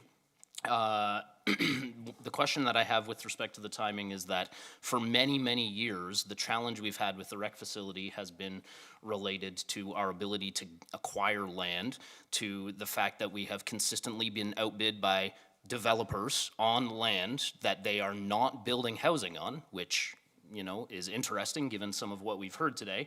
But acquiring land has been a huge challenge for us in the west end of the city. And so the question that I have for staff is, by shifting this funding out to 2033, as is suggested, is that going to create any challenges with our ability to maybe be nimble and reactive when land in the west end of the city may come up for purchase? Or are there other avenues for us to be able to be, reactive, nimble when that land may come available? Through Chair Freeman to Councillor Bodley, thank you for the question. The timing adjustment that staff have put forward in the recommendation of options in response to the industry feedback, really with a direct goal of reducing the rates, left the development charge funding tied to that facility for the sports fields, kind of what we'll call the phase one in 2026, and then did shift out the larger construction, including land, by a couple of years. So what is important is that the project, regardless of the timing, stays in the DC background study, so it can be part of the rate calculation. And then if the opportunity were to present itself, and there was a parcel that came available, and we were able to consider moving it back forward, we could do so through council approval at that time. So it was really staff's attempt at being responsive to the feedback. There is still some uncertainty on that timing, and that was part of what we had heard, is that without concrete timing and plans, there's some subjectivity to when this would move forward, and so this was our attempt to respond to that. So hopefully that addresses your question. There would be an opportunity to look at advancing this if it was an opportunity that presented itself. Councillor Rowe. Thank you, through you, Chair. Yeah, I just have a couple thoughts about, delaying or not having development charges at all. And I just wanted to maybe get a sense from staff, like a bit of a higher level, what that means socially and what that means for infrastructure deficit overall. Like, I know for me specifically, Ward 6, we have a parkland deficit. We have Sugarbush South development coming forward. Like, I'm just looking for your general, thoughts on how that really would impact amenities such as green space, that density and intensification, which we're also going for, would, require those things. So just an overall sort of thought. Through Chair Freeman to Councillor Rowe, and I'll see if Stefan would like to add to this. A couple of pieces in there. I think the first thing that maybe we should note is in regards to the request for a pause. Obviously, that came without an undetermined amount of time. And so I think it was referenced around the horseshoe is, you know, we have done this, right? With Bill 23, we had a pause, and the pause was 24 months, and it never, you know, kind of restarted until we had a better sense of the new framework. So the 1 month extension is staff's recommendation for council consideration and response. We wouldn't be referring to it as a pause, we'll be referring to it as an extension of the timeline, with full intentions of coming back under the revised timeline, just to give us a little bit more time to see what else might come of Bill 60 and work with the industry. But the points I wanted to make is, you know, it is important that, you know, the costs that are captured within the development charge background study are growth related. So there are no costs in here that are helping us address the infrastructure deficit. That's an existing challenge that will be borne by the tax base and will also be borne by the enterprises, water, sewer predominantly. So any cost shift from growth to those funding sources that are already challenged, it would, you know, make that matter even more difficult. And then just, I think it's important that any parkland acquisition, I think it's important to clarify, is being funded through the Parkland Dedication Reserve, so not being funded by DC. So they're all very complementary processes and sources, but I think it's just important that we put that on the record today, that they're not funding, development charges is not funding those items. Yes, thank you for clarifying. Did you have another question? Sorry, yeah, Mr. Pugliese. Through you, Chair Freeman, if I could just add to that, a lot of the projects that are in our development charge background study are in, for all intents and purposes, growth-related projects. A lot of them are not fully growth-related. There is that benefit to existing development, and that requires funding sources of non-DC dollars to enable that project to move forward. So that being said, it does use city dollars that could be used for other purposes. You know, other new things, other new services, things like that could be used, but they're used for the development charge project as well. So sometimes if the project is not 100% growth driven, there is the city component that we do have to find that money for as well. Yes, thank you. I have Councillor Vassic, then Mayor McCabe. Thanks, through you, Councillor Freeman. I'm hoping you can comment on my questions about the $4,500 and equated to the 35 million reduction in DCs. Yeah, sorry, through you, Chair Freeman. So that context in the report was kind of almost, you know, all else equal, kind of a ballpark saying, all else equal, if we were to trim this much, it could provide this much of a reduction. So we talked about deferrals that kind of not as impactful if you're deferring something versus if you're moving the dollars outright. And it depends on the service, whether it's hard service, soft services, they have different timelines, annual funding versus a lump sum in 1 year. But for some of those reductions, $20–25 million, we're reducing one big project or a lot of several smaller projects. Again, there's annually funded projects where it might not seem like a lot in that project, but for the project's deliverables, it's actually pretty significant to cut it by, say, even $100,000. So we're trying to get a sense of what the impact might be just for council's reference in that report. So if we were to try to do anything further than what we have in our draft here, we could look at other options, but again, we'd have to go back to the table with staff. Councillor Vassic, was there any other questions? Mayor McCabe.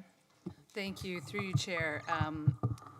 Thanks again for the staff and for the delegations, and certainly, I mean, Larry referenced a letter that I had written, or we had written together, and really, as you quoted some of it, but what we were looking for out of that letter was to say that the development community and cities, you know, need to work together because we are looking, you know, our shared goals of building our community and building housing and things, you know, like that, we do need to work very closely together. And I absolutely was calling for transparency and predictability with this whole process. But as Councillor Bodley said, we've also called many times for a fiscal review, and we've been outright refused for many years by the provincial government and by the federal government to go through that process. And at the end of at the underlying cause, the underlying thing that would actually really, really benefit, I think, this whole situation is to have that fiscal review done and really determine who pays for what and how it makes sense, and also help us with our, help us sort out some of our infrastructure gap. But anyway, that's not at any time soon. But just to answer my own question, I wanted to share, and thanks Councillor Rowe, she did a quick, I don't know where you found it, but that Vaughn's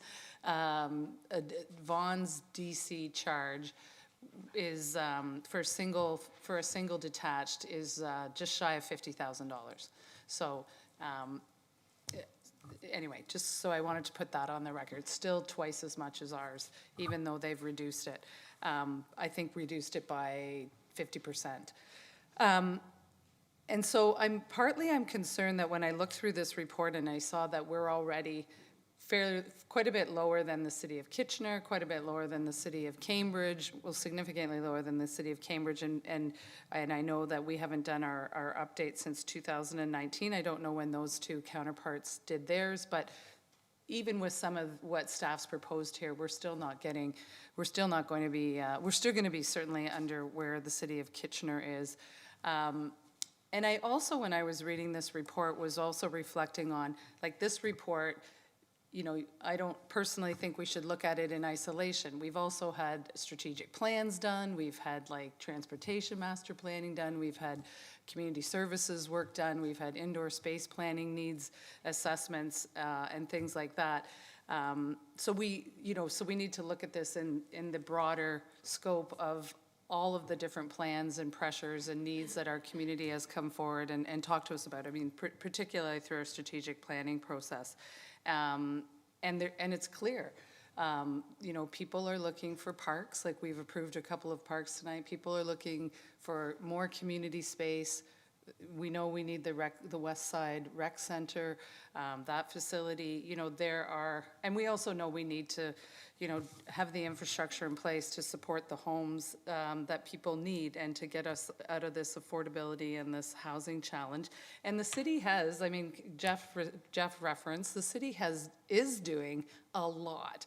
We put 25 acres of land on the table, and that's what Build Now is developing. So we are doing what we can to move some of these housing units. So all that to say, when I read through this, I was really a bit dismayed to see things like the Waterloo the West Side Recreation Facility not in there, and splash pads and cooling pads and special events plan and the Waterloo plan, the upgrades to Waterloo Park. So my question to staff is, and what I would like to see is that we take this back one more time, and I'd like to see what these rates would look like with these still in there, because the community needs these things. These are a direct response to the growth that we already have. Waterloo has about 160,000 residents that live here. And people need parks, people need recreation spaces, people need splash pads and, and cooling centers and things like that. And we know we have some real pressures with Waterloo Park, and, there's revenue opportunities for renting it out if we had upgrades to it, for concerts and things like that, because it's just not in a place where we can do some of those things. So what would that look like if we put some of those back in? I mean, I fully appreciate the report that came forward, because you're responding to concerns and questions from our development community. But yeah, I'm really afraid if we take these things out and we don't know what the province's next step might be, we may not have an opportunity to get these funded. Through Chair Freeman to the Mayor, thank you for the questions.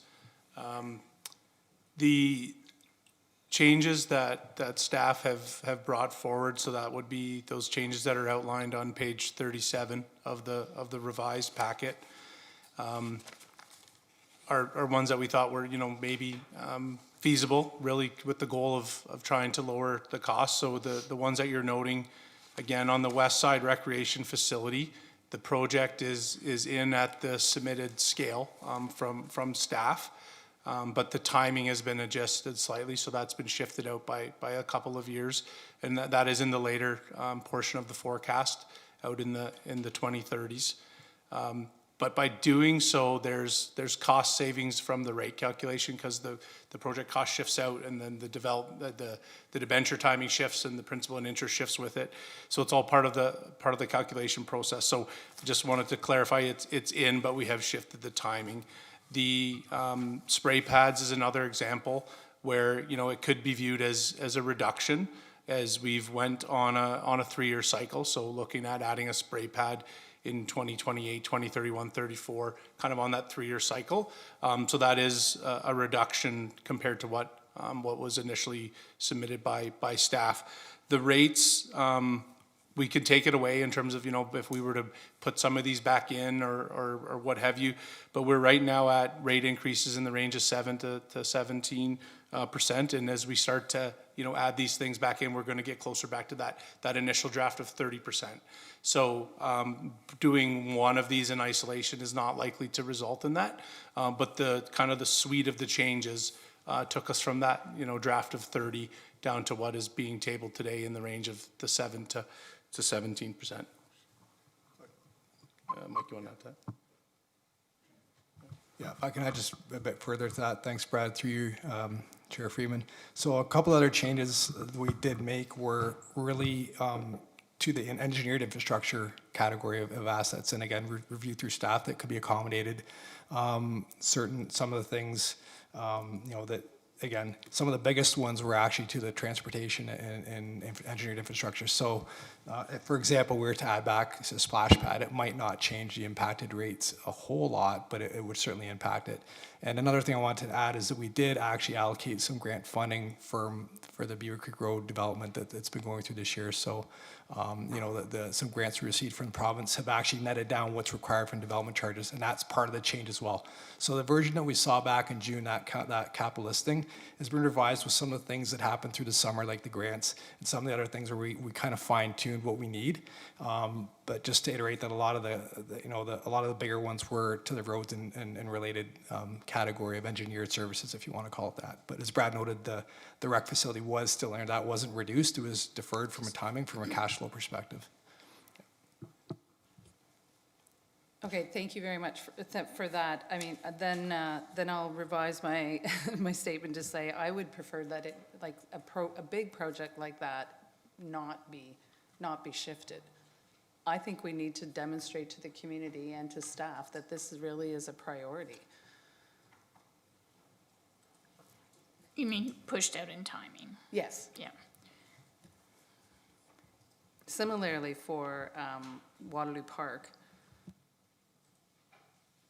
So I don't know if others had things they wanted to any changes they wanted to make to that, but I'd like to see what these charges would be like with at least those two things at the original timing. Okay, I think staff can maybe take that away and give us a bit of a menu item when it comes back, so we can see what the reflective changes are. But I think if I could, sorry, is there another question? I was just gonna make a couple of comments.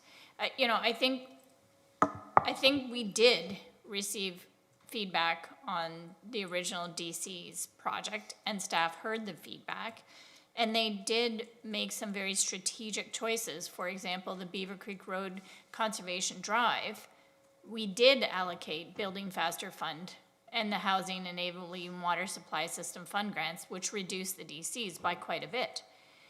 And where we have had opportunities to use grant funds, we have done so. So I feel as though we have leaned into those other sources of funding. And if I might add, the reason why we're able to do that is because we have some pretty smart bang-up staff here who write some good grant applications and continue to pursue every opportunity that comes towards us to apply for this grant money. And we're darn lucky to have that. So like to suggest that those things aren't happening in an effort to reduce DCs, I think is disingenuous to staff. And the other thing that I'm struggling with substantially on this is the notion that somehow or another we can shift payment of things that we know bring value and bring economic prosperity to the city, such as parks, active recreation spaces, libraries, and that we're being suggested to shift that onto a property tax base is ridiculous. Like 1% increase on a property tax is $1 million.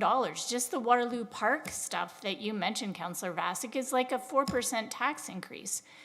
And that's not a balanced means by which to fund these pieces.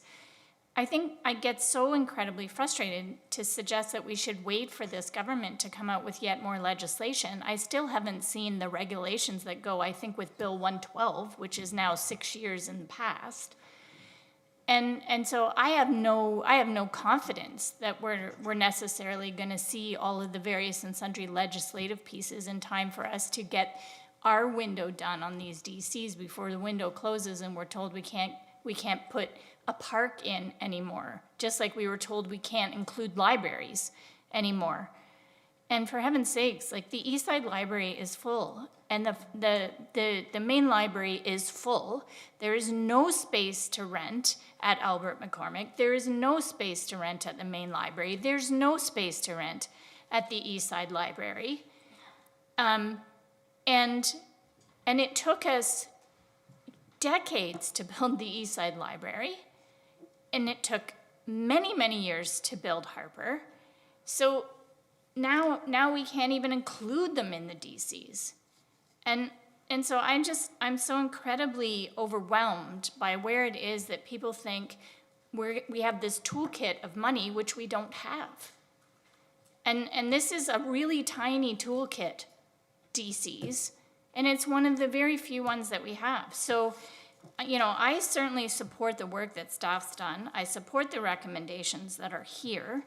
I'm happy to see kind of a menu item to see what the relative changes just on a timing of some of those pieces that we know people really need, because we've pulled so much out of this. We pulled out the West Side land servicing. We pulled out the grant money that we got for Beaver Creek. So we've already pulled out some very, very big things. So maybe those little things on the timing of things that mean a lot.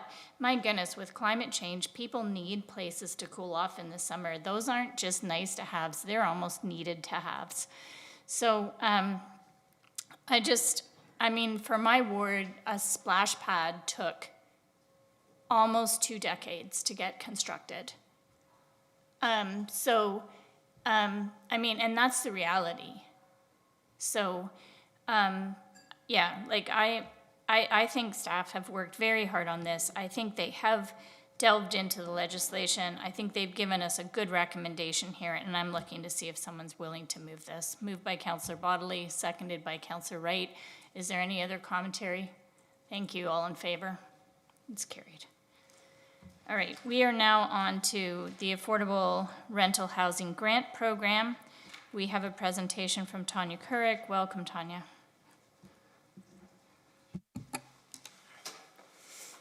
Good evening, council, staff, and members of the public, either here in person or online. I'm really thrilled to be here this evening to share with you the successful recipients of the city's Affordable Rental Housing Grant Program second call for applications. For those that might not be aware, a couple years ago, the city created the Affordable Rental Housing Grant Program specifically to support not-for-profit organizations, help offset some of the capital costs to create or retain much-needed affordable housing in our community by way of a grant. And last year, we launched the first call for applications, which was very successful. We awarded 2 grants totaling $375,000 to Supportive Housing of Waterloo and the Central Ontario Cooperative Housing Federation.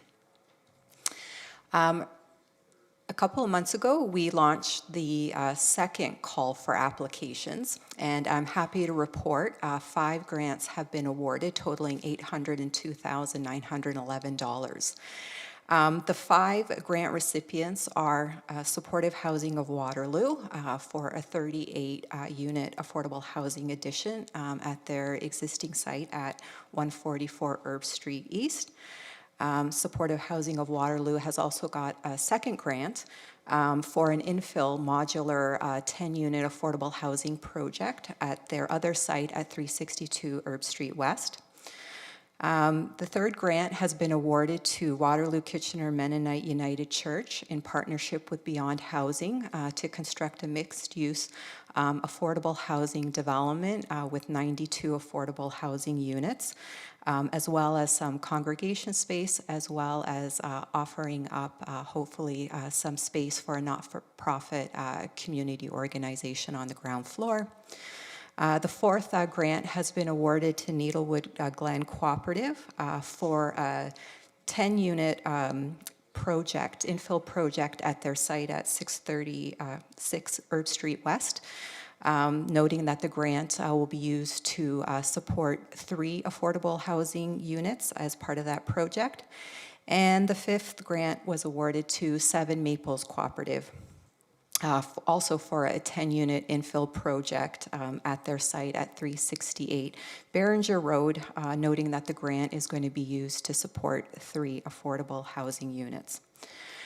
In total, over the past 2 years, the program's 2 call for applications have resulted in the issuance of 7 grants, totaling just short or about $1.18 million, and is being used to support 146 affordable housing units. In terms of the source of the grant funding, I wanted to highlight, because I think it's very important, $200,000 has specifically come from this council and your Affordable Housing Community Priority and Contingency Reserve, and the remaining funds have all come from developer former Section 37 Planning Act contributions.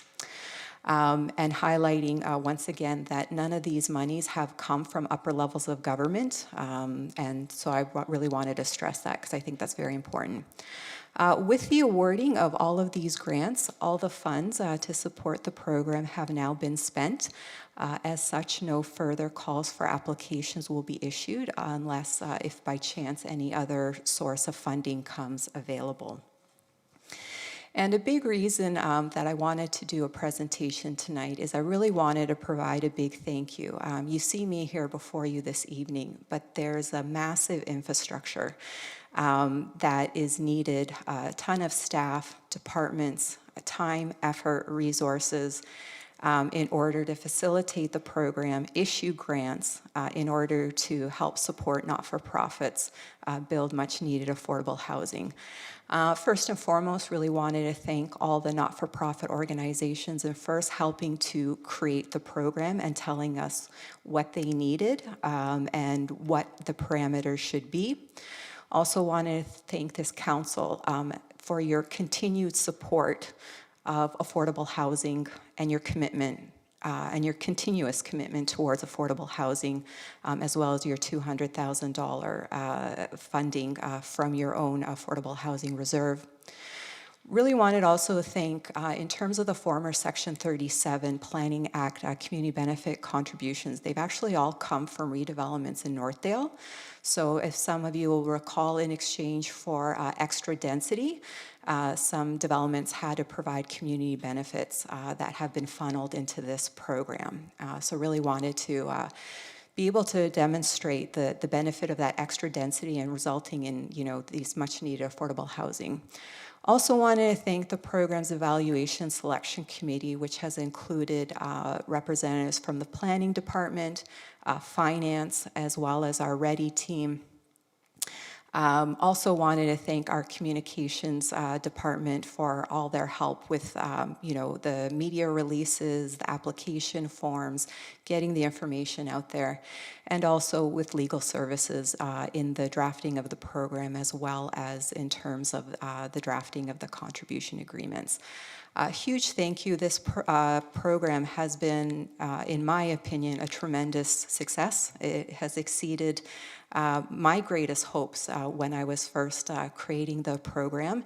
And just wanted to thank everyone and to be able to really share this wonderful news with you, Council, as well as the community.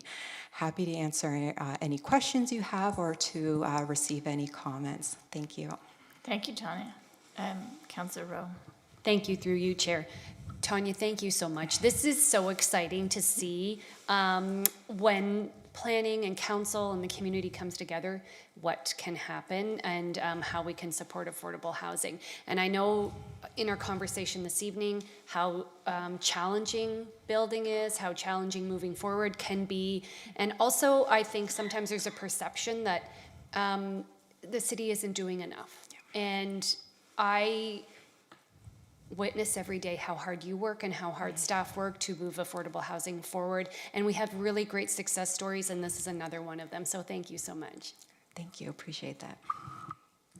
Mayor McCabe. Thank you. Thank you. And yeah, echo what Councillor Rowe just said, Tanya. Thanks to you and the team here for the work on this. And 146 more affordable housing units really is greatly needed in our community. And not to be a downer, but I just wanted to underscore that the city has done this amount of work, and I know the nonprofits have done a tremendous amount of work, and I know at least 2 of the projects that Show has are basically shovel ready, essentially shovel ready, but they need funding. They need some funding support from the federal and the provincial government to move these forward. So, it's hopefully with the work that you've done and the team's done here, that they can take this now forward and successfully apply for grants from the provincial government to get those, particularly the supportive housing up and built. Thank you so much. So, Mayor, we need a motion to receive the report. I'll move that. And seconded by Councillor Rowe. Was there any other comments, staff? Council? Thank you. Okay. All in Thank favor? you. That's carried. Thank you. Thank you very much. We are on to item E, funding release for Phase 1 construction for the implementation of Fire Master Plan recommendations. Was there any questions of Michael on this piece, Council? Seeing none, is there a mover? Moved by Councillor Rowe, seconded by Councillor Vasek. All those in favor? That is carried unanimously. Thank you very much. We are now on to public meetings. This is a formal public meeting to consider item 10A, zoning bylaw amendment Z2509, general parking related amendments. Any person who wants further notice of this application, including the passage of any bylaw, should sign the appropriate register in the binder located on the desk at the rear of the council chambers. If there is more than one binder, please make sure you are signing the appropriate one. Will the clerk please advise council of the method used to give notice of the meeting and the dates notice was given? Notice was advertised in the Waterloo Record, Region Record on October the 30th, 2025, and mailed or emailed on October 30th, 2025 to public agencies and to all persons who signed in or spoke at the informal public meeting held on June 12th, 2025. Thank you. The planner, Janine Fletcher, will now give a brief overview of the application. Welcome, Janine. Good evening, members of council, city staff, and members of the public. This is a formal public meeting for zoning bylaw amendment application Z-25-09, which is a city-initiated project for general amendments to the zoning bylaw. These are predominantly focused on parking-related regulations throughout the city. The city's current zoning bylaw was approved by council in September 2018 and is the primary document to regulate land uses and development within the city. From time to time, the bylaw is updated through general amendments to provide clarity, corrections, updated best practices, and reflect changes to the Planning Act. In May 2023, the City of Waterloo released a parking standards study conducted by Stantec, which provided several recommendations on potential changes to the zoning bylaw and other city policies and practices to improve the overall parking framework in the city.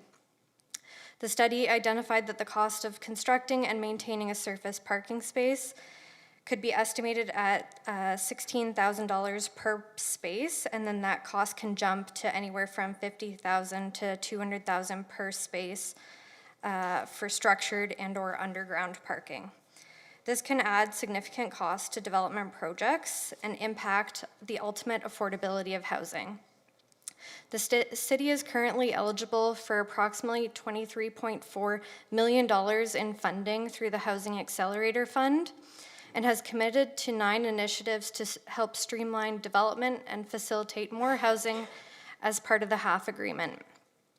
HAF initiative number 8 is updates to the parking framework and approval process.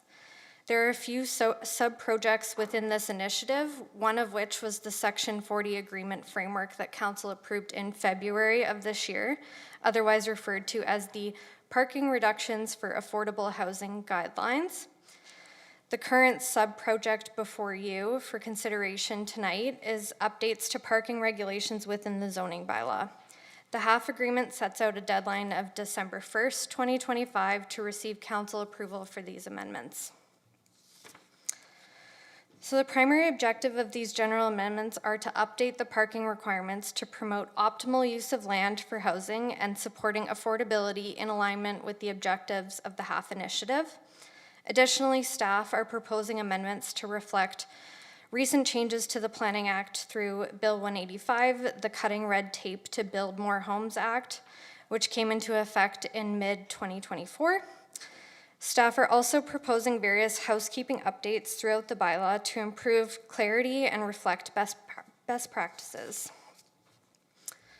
So zoning bylaw currently has a parking overlay map in Schedule A1, which outlines areas of the city that are eligible for reduced parking rates. The first significant amendment proposed is to update the existing parking overlay map. This was one of the key recommendations coming out of the Stantec study, as there are currently 6 different parking overlay area categories, with some having little to no differentiation between the applicable parking rates. Staff are proposing to reduce the number of overlay categories to just 2 categories. The new areas will be Area A, which is shown in the peach color on the map, and generally includes all lands within the protected major transit station areas, otherwise referred to as PMTSAs, that are identified in the city's official plan, as well as some remnant areas to avoid split zoning, such as the University of Waterloo lands, which are only partially within the PMTSA boundary.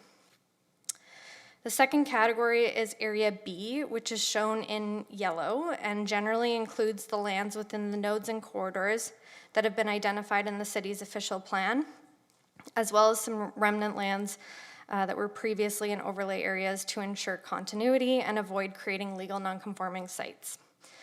The nodes and corridors are the framework that was adopted, and those are the areas we prioritize intensification and redevelopment. So those are the areas that we were looking to reduce the parking rates. One note is that staff have not incorporated the new nodes and corridors which have been adopted through OPA 58, as we are still awaiting ministerial approval of that OPA, and therefore it's not in force and effect at this time. Those areas can be incorporated into the map through future general amendments, as they will likely require other amendments to the zoning bylaw to help implement that framework. Table 6A is where the use-specific parking rates are set out in the bylaw. Various amendments are proposed to that table, removing duplications and consolidating rates, as well as reducing the parking rate for takeout restaurants, which was previously identified as being too high. The amendments also include the removal of parking minimums within PMTSAs, as identified as Area A on the parking overlay. This reflects the recent changes to the Planning Act through Bill 185, which removed the ability for municipalities to require vehicular parking in PMTSAs.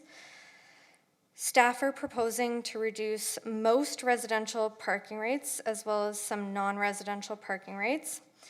The reductions in parking rates for zones which permit multi-unit residential are approximately 10% to 30% compared to the existing rates.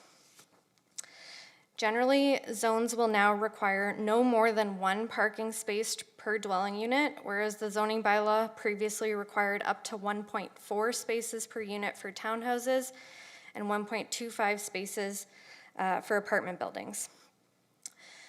The actual reduction realized for specific properties will depend on the zoning of the property, the previous overlay, and the new overlay that apply.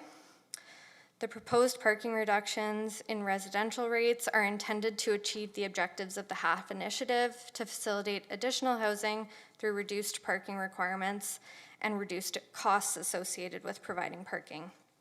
Various updates are proposed to the parking rates in many of the non-residential zones to reflect the new parking overlay as well. Staff are proposing changes to the loading regulations within the bylaw, specifically relating to areas where there are no longer vehicular parking minimums. Separate loading rates have been added specifically for Area A of the parking overlay map to ensure developments can continue to accommodate moving operations, short-term deliveries, refuse collection, and pickup and drop-off within the site to reduce the impact on city streets for those uses.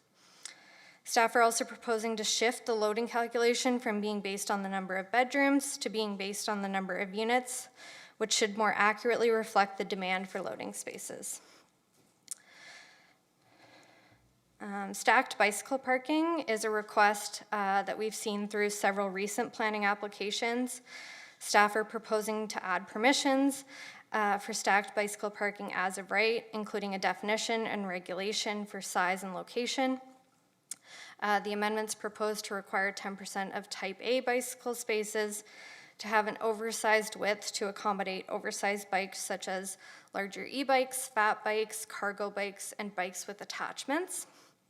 Staff have proposed updates to the bicycle parking rates in some scenarios to reflect the new overlay framework, specifically in areas where there are no vehicular parking minimums. We previously calculated based on a percentage of the required parking spaces, so now we're moving towards a numerical rate.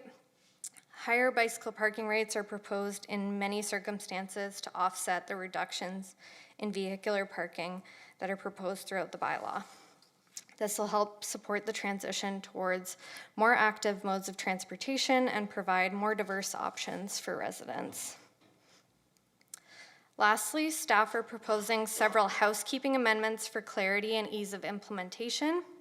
These include updating how accessible parking is calculated to be based on the number of vehicular parking spaces provided, whereas they were previously calculated based on the number of vehicular spaces required. This change is consistent with the wording in the AODA regulations and ensures the city can continue to require accessible parking when developers choose to provide some level of parking for a development where there are no minimum requirements. Staff are not proposing to change the actual numerical rates for accessible parking. Another housekeeping amendment is to clarify circumstances in which additional width is required for a parking space that is located next to a wall or column. The existing regulations were put in place to require additional widths to account for door movements, and they applied in all scenarios. However, through implementation, it's been identified that there are circumstances where it may not be required when they're not actually being obstructed. These changes will add flexibility and reduce the instances where the additional width is required. We've also added wording around other physical obstructions to deal with scenarios like fences, railings, storage cages, and other obstructions. Lastly, an amendment has been added related to Bill 185 to include notes about the exemption in the Planning Act for publicly assisted universities and colleges that are undertaking projects for the purpose of this institution, or for the institution. Includes parking and other regulations within the bylaw. So staff recommend that the staff report before you be approved and that the zoning bylaw amendment application be approved as set out in Appendix A to the report. And I'm available for any questions. Thank you. Right on time. Any questions, Council? Councillor Rowe. Thank you, through you, Chair. Thank you very much for the report. I do have one question. In the comment section, the Region of Waterloo mentioned the Region of Waterloo housing on Herb Street, that it could be considered for Area B, I believe. So it's not included, so I was just wondering if you could give the city's rationale behind that.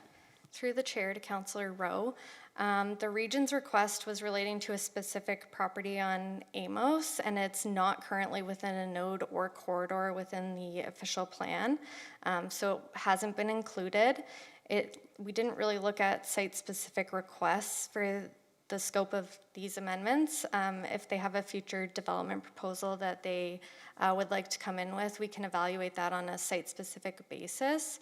And actually through HAF Initiative number 8, Council did approve the Section 40 agreement framework specifically for affordable housing projects.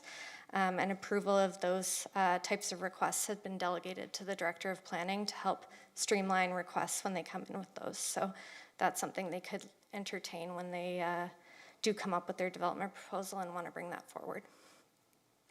Thank you. Councillor Basak. Thanks through you, Chair Freeman. Thanks for your presentation and your report.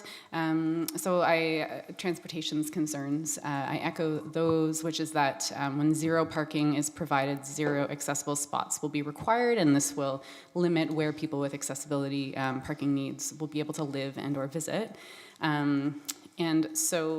My understanding is that the Planning Act doesn't allow us to require an applicant to provide or maintain vehicular parking on property within a PMTSA, which would include accessible parking.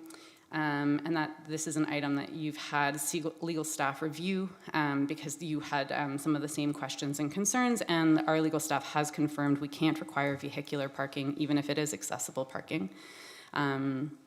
You've also indicated that we have very few site plan applications where the developer is actually proposing zero parking spaces, and in a scenario where they only provide one parking space, it would have to be an accessible space.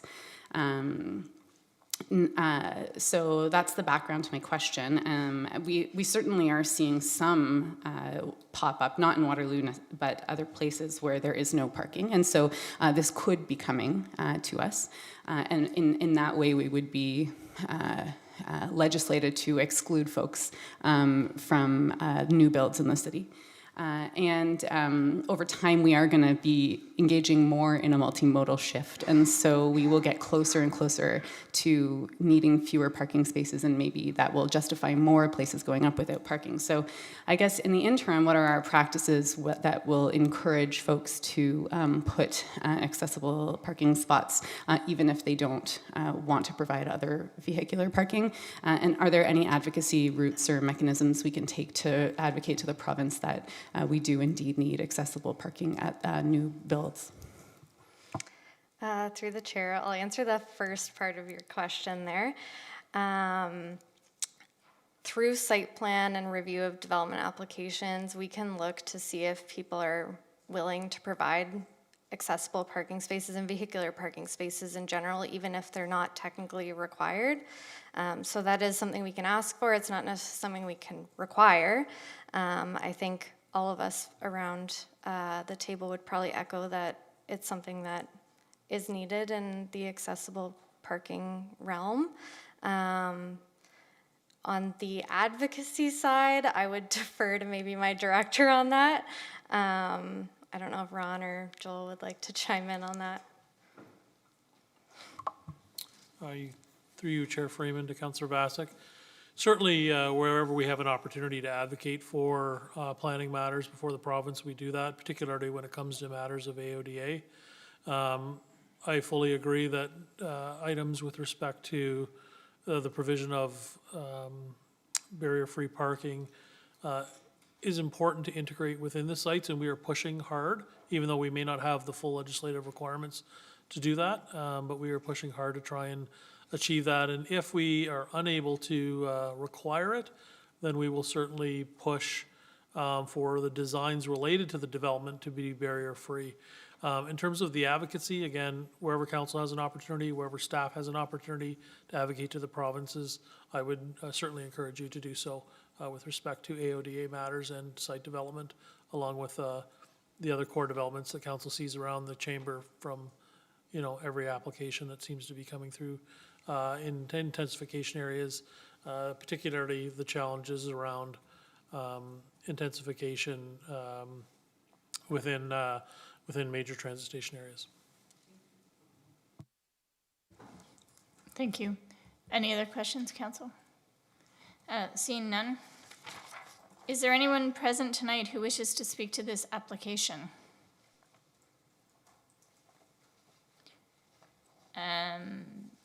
Okay, if there's no more delegations, this formal public meeting is concluded and the application is now open to council for a motion and debate. Moved by Councillor Bodley. Did you have a comment too? Just gonna read it. Oh, yes, sorry. Please, go ahead. Whereas council has considered all written and oral submissions, and whereas council has considered the professional opinions of planning staff, therefore be it resolved that council approve report IPPW 2025-064, and that council approve zoning bylaw amendment Z-25-09, general parking related amendments to zoning bylaw 2018-050, as set out in Appendix A to IPPW 2025-064. And seconded by Councillor Wright. Any other commentary? Seeing none, all those in favor? And that is carried unanimously. Thank you. Consideration of notice given at a previous meeting, there's none. The notice of motion is here for your use, council, and consideration for next week. I will point out that under the and further that section that the mayor noted that members of federal parliament will be added to that list, so you can expect to see that next week.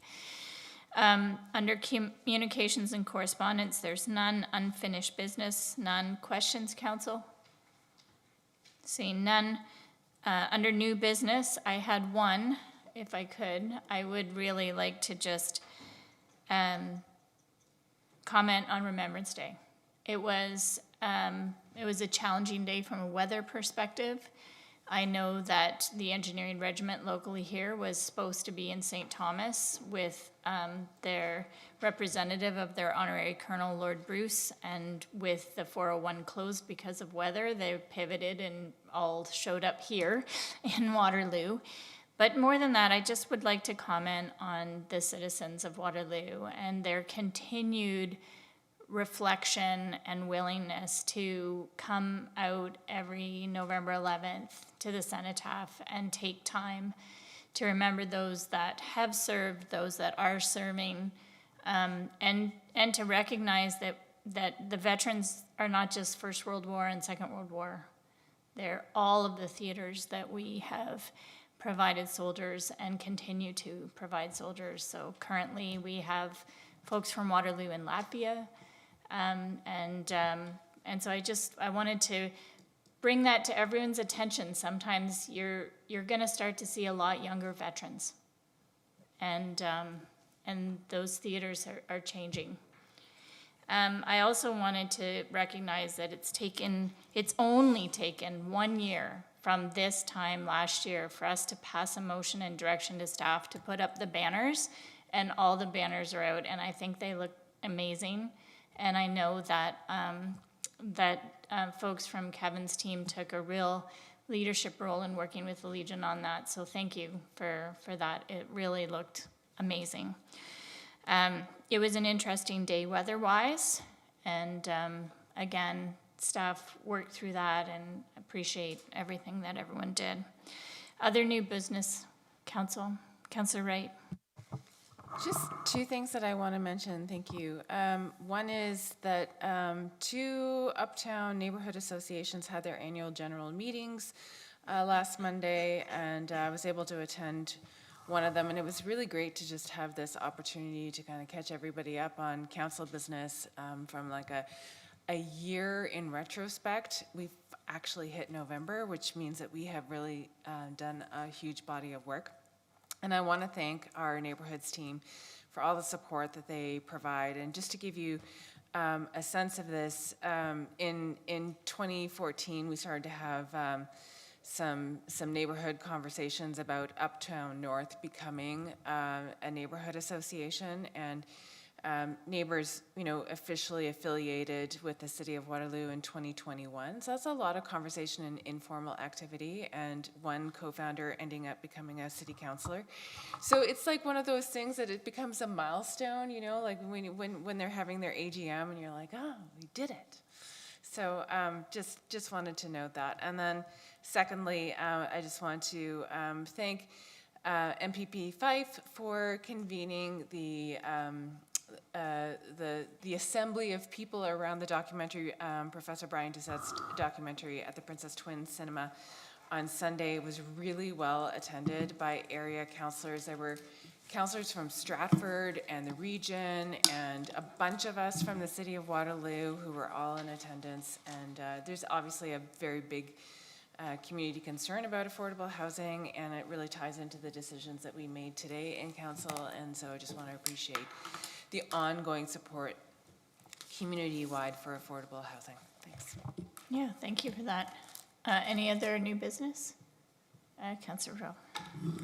Thank you, through you, Chair. I just wanted to mention that the Adventure for Change had a night market on Thursday evening.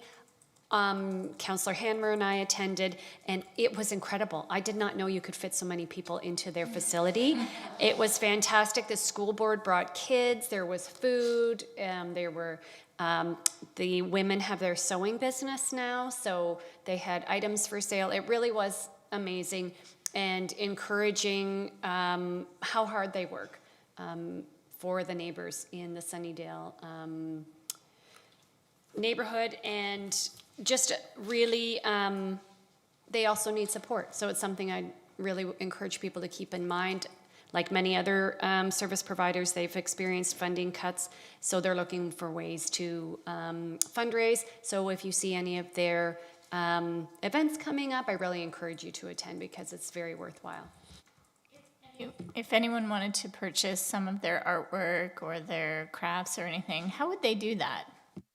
I would assume that you reach out to them directly, and I actually don't have it on me, but I have a flyer as well for the women that do sewing now. They have the sewing business, so I'm happy to share that with council and staff. Sure, that'd be great, thank you.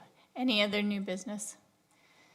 Seeing none, enactment of bylaws, please. Moved by Councillor Bodley, seconded by Mayor McCabe. All those in favor? That's carried unanimously. Well, Madam Clerk, we are 6 minutes before your estimated time of departure. So we finished early, but, sorry? Oh yeah, I need a movement to adjourn. Moved by Councillor Bodley, seconded by Councillor Rowe. All in favor? That's carried. And I just did want to say thank you to, it was an unexpected evening, so thank you to everyone who contributed to the success of the evening.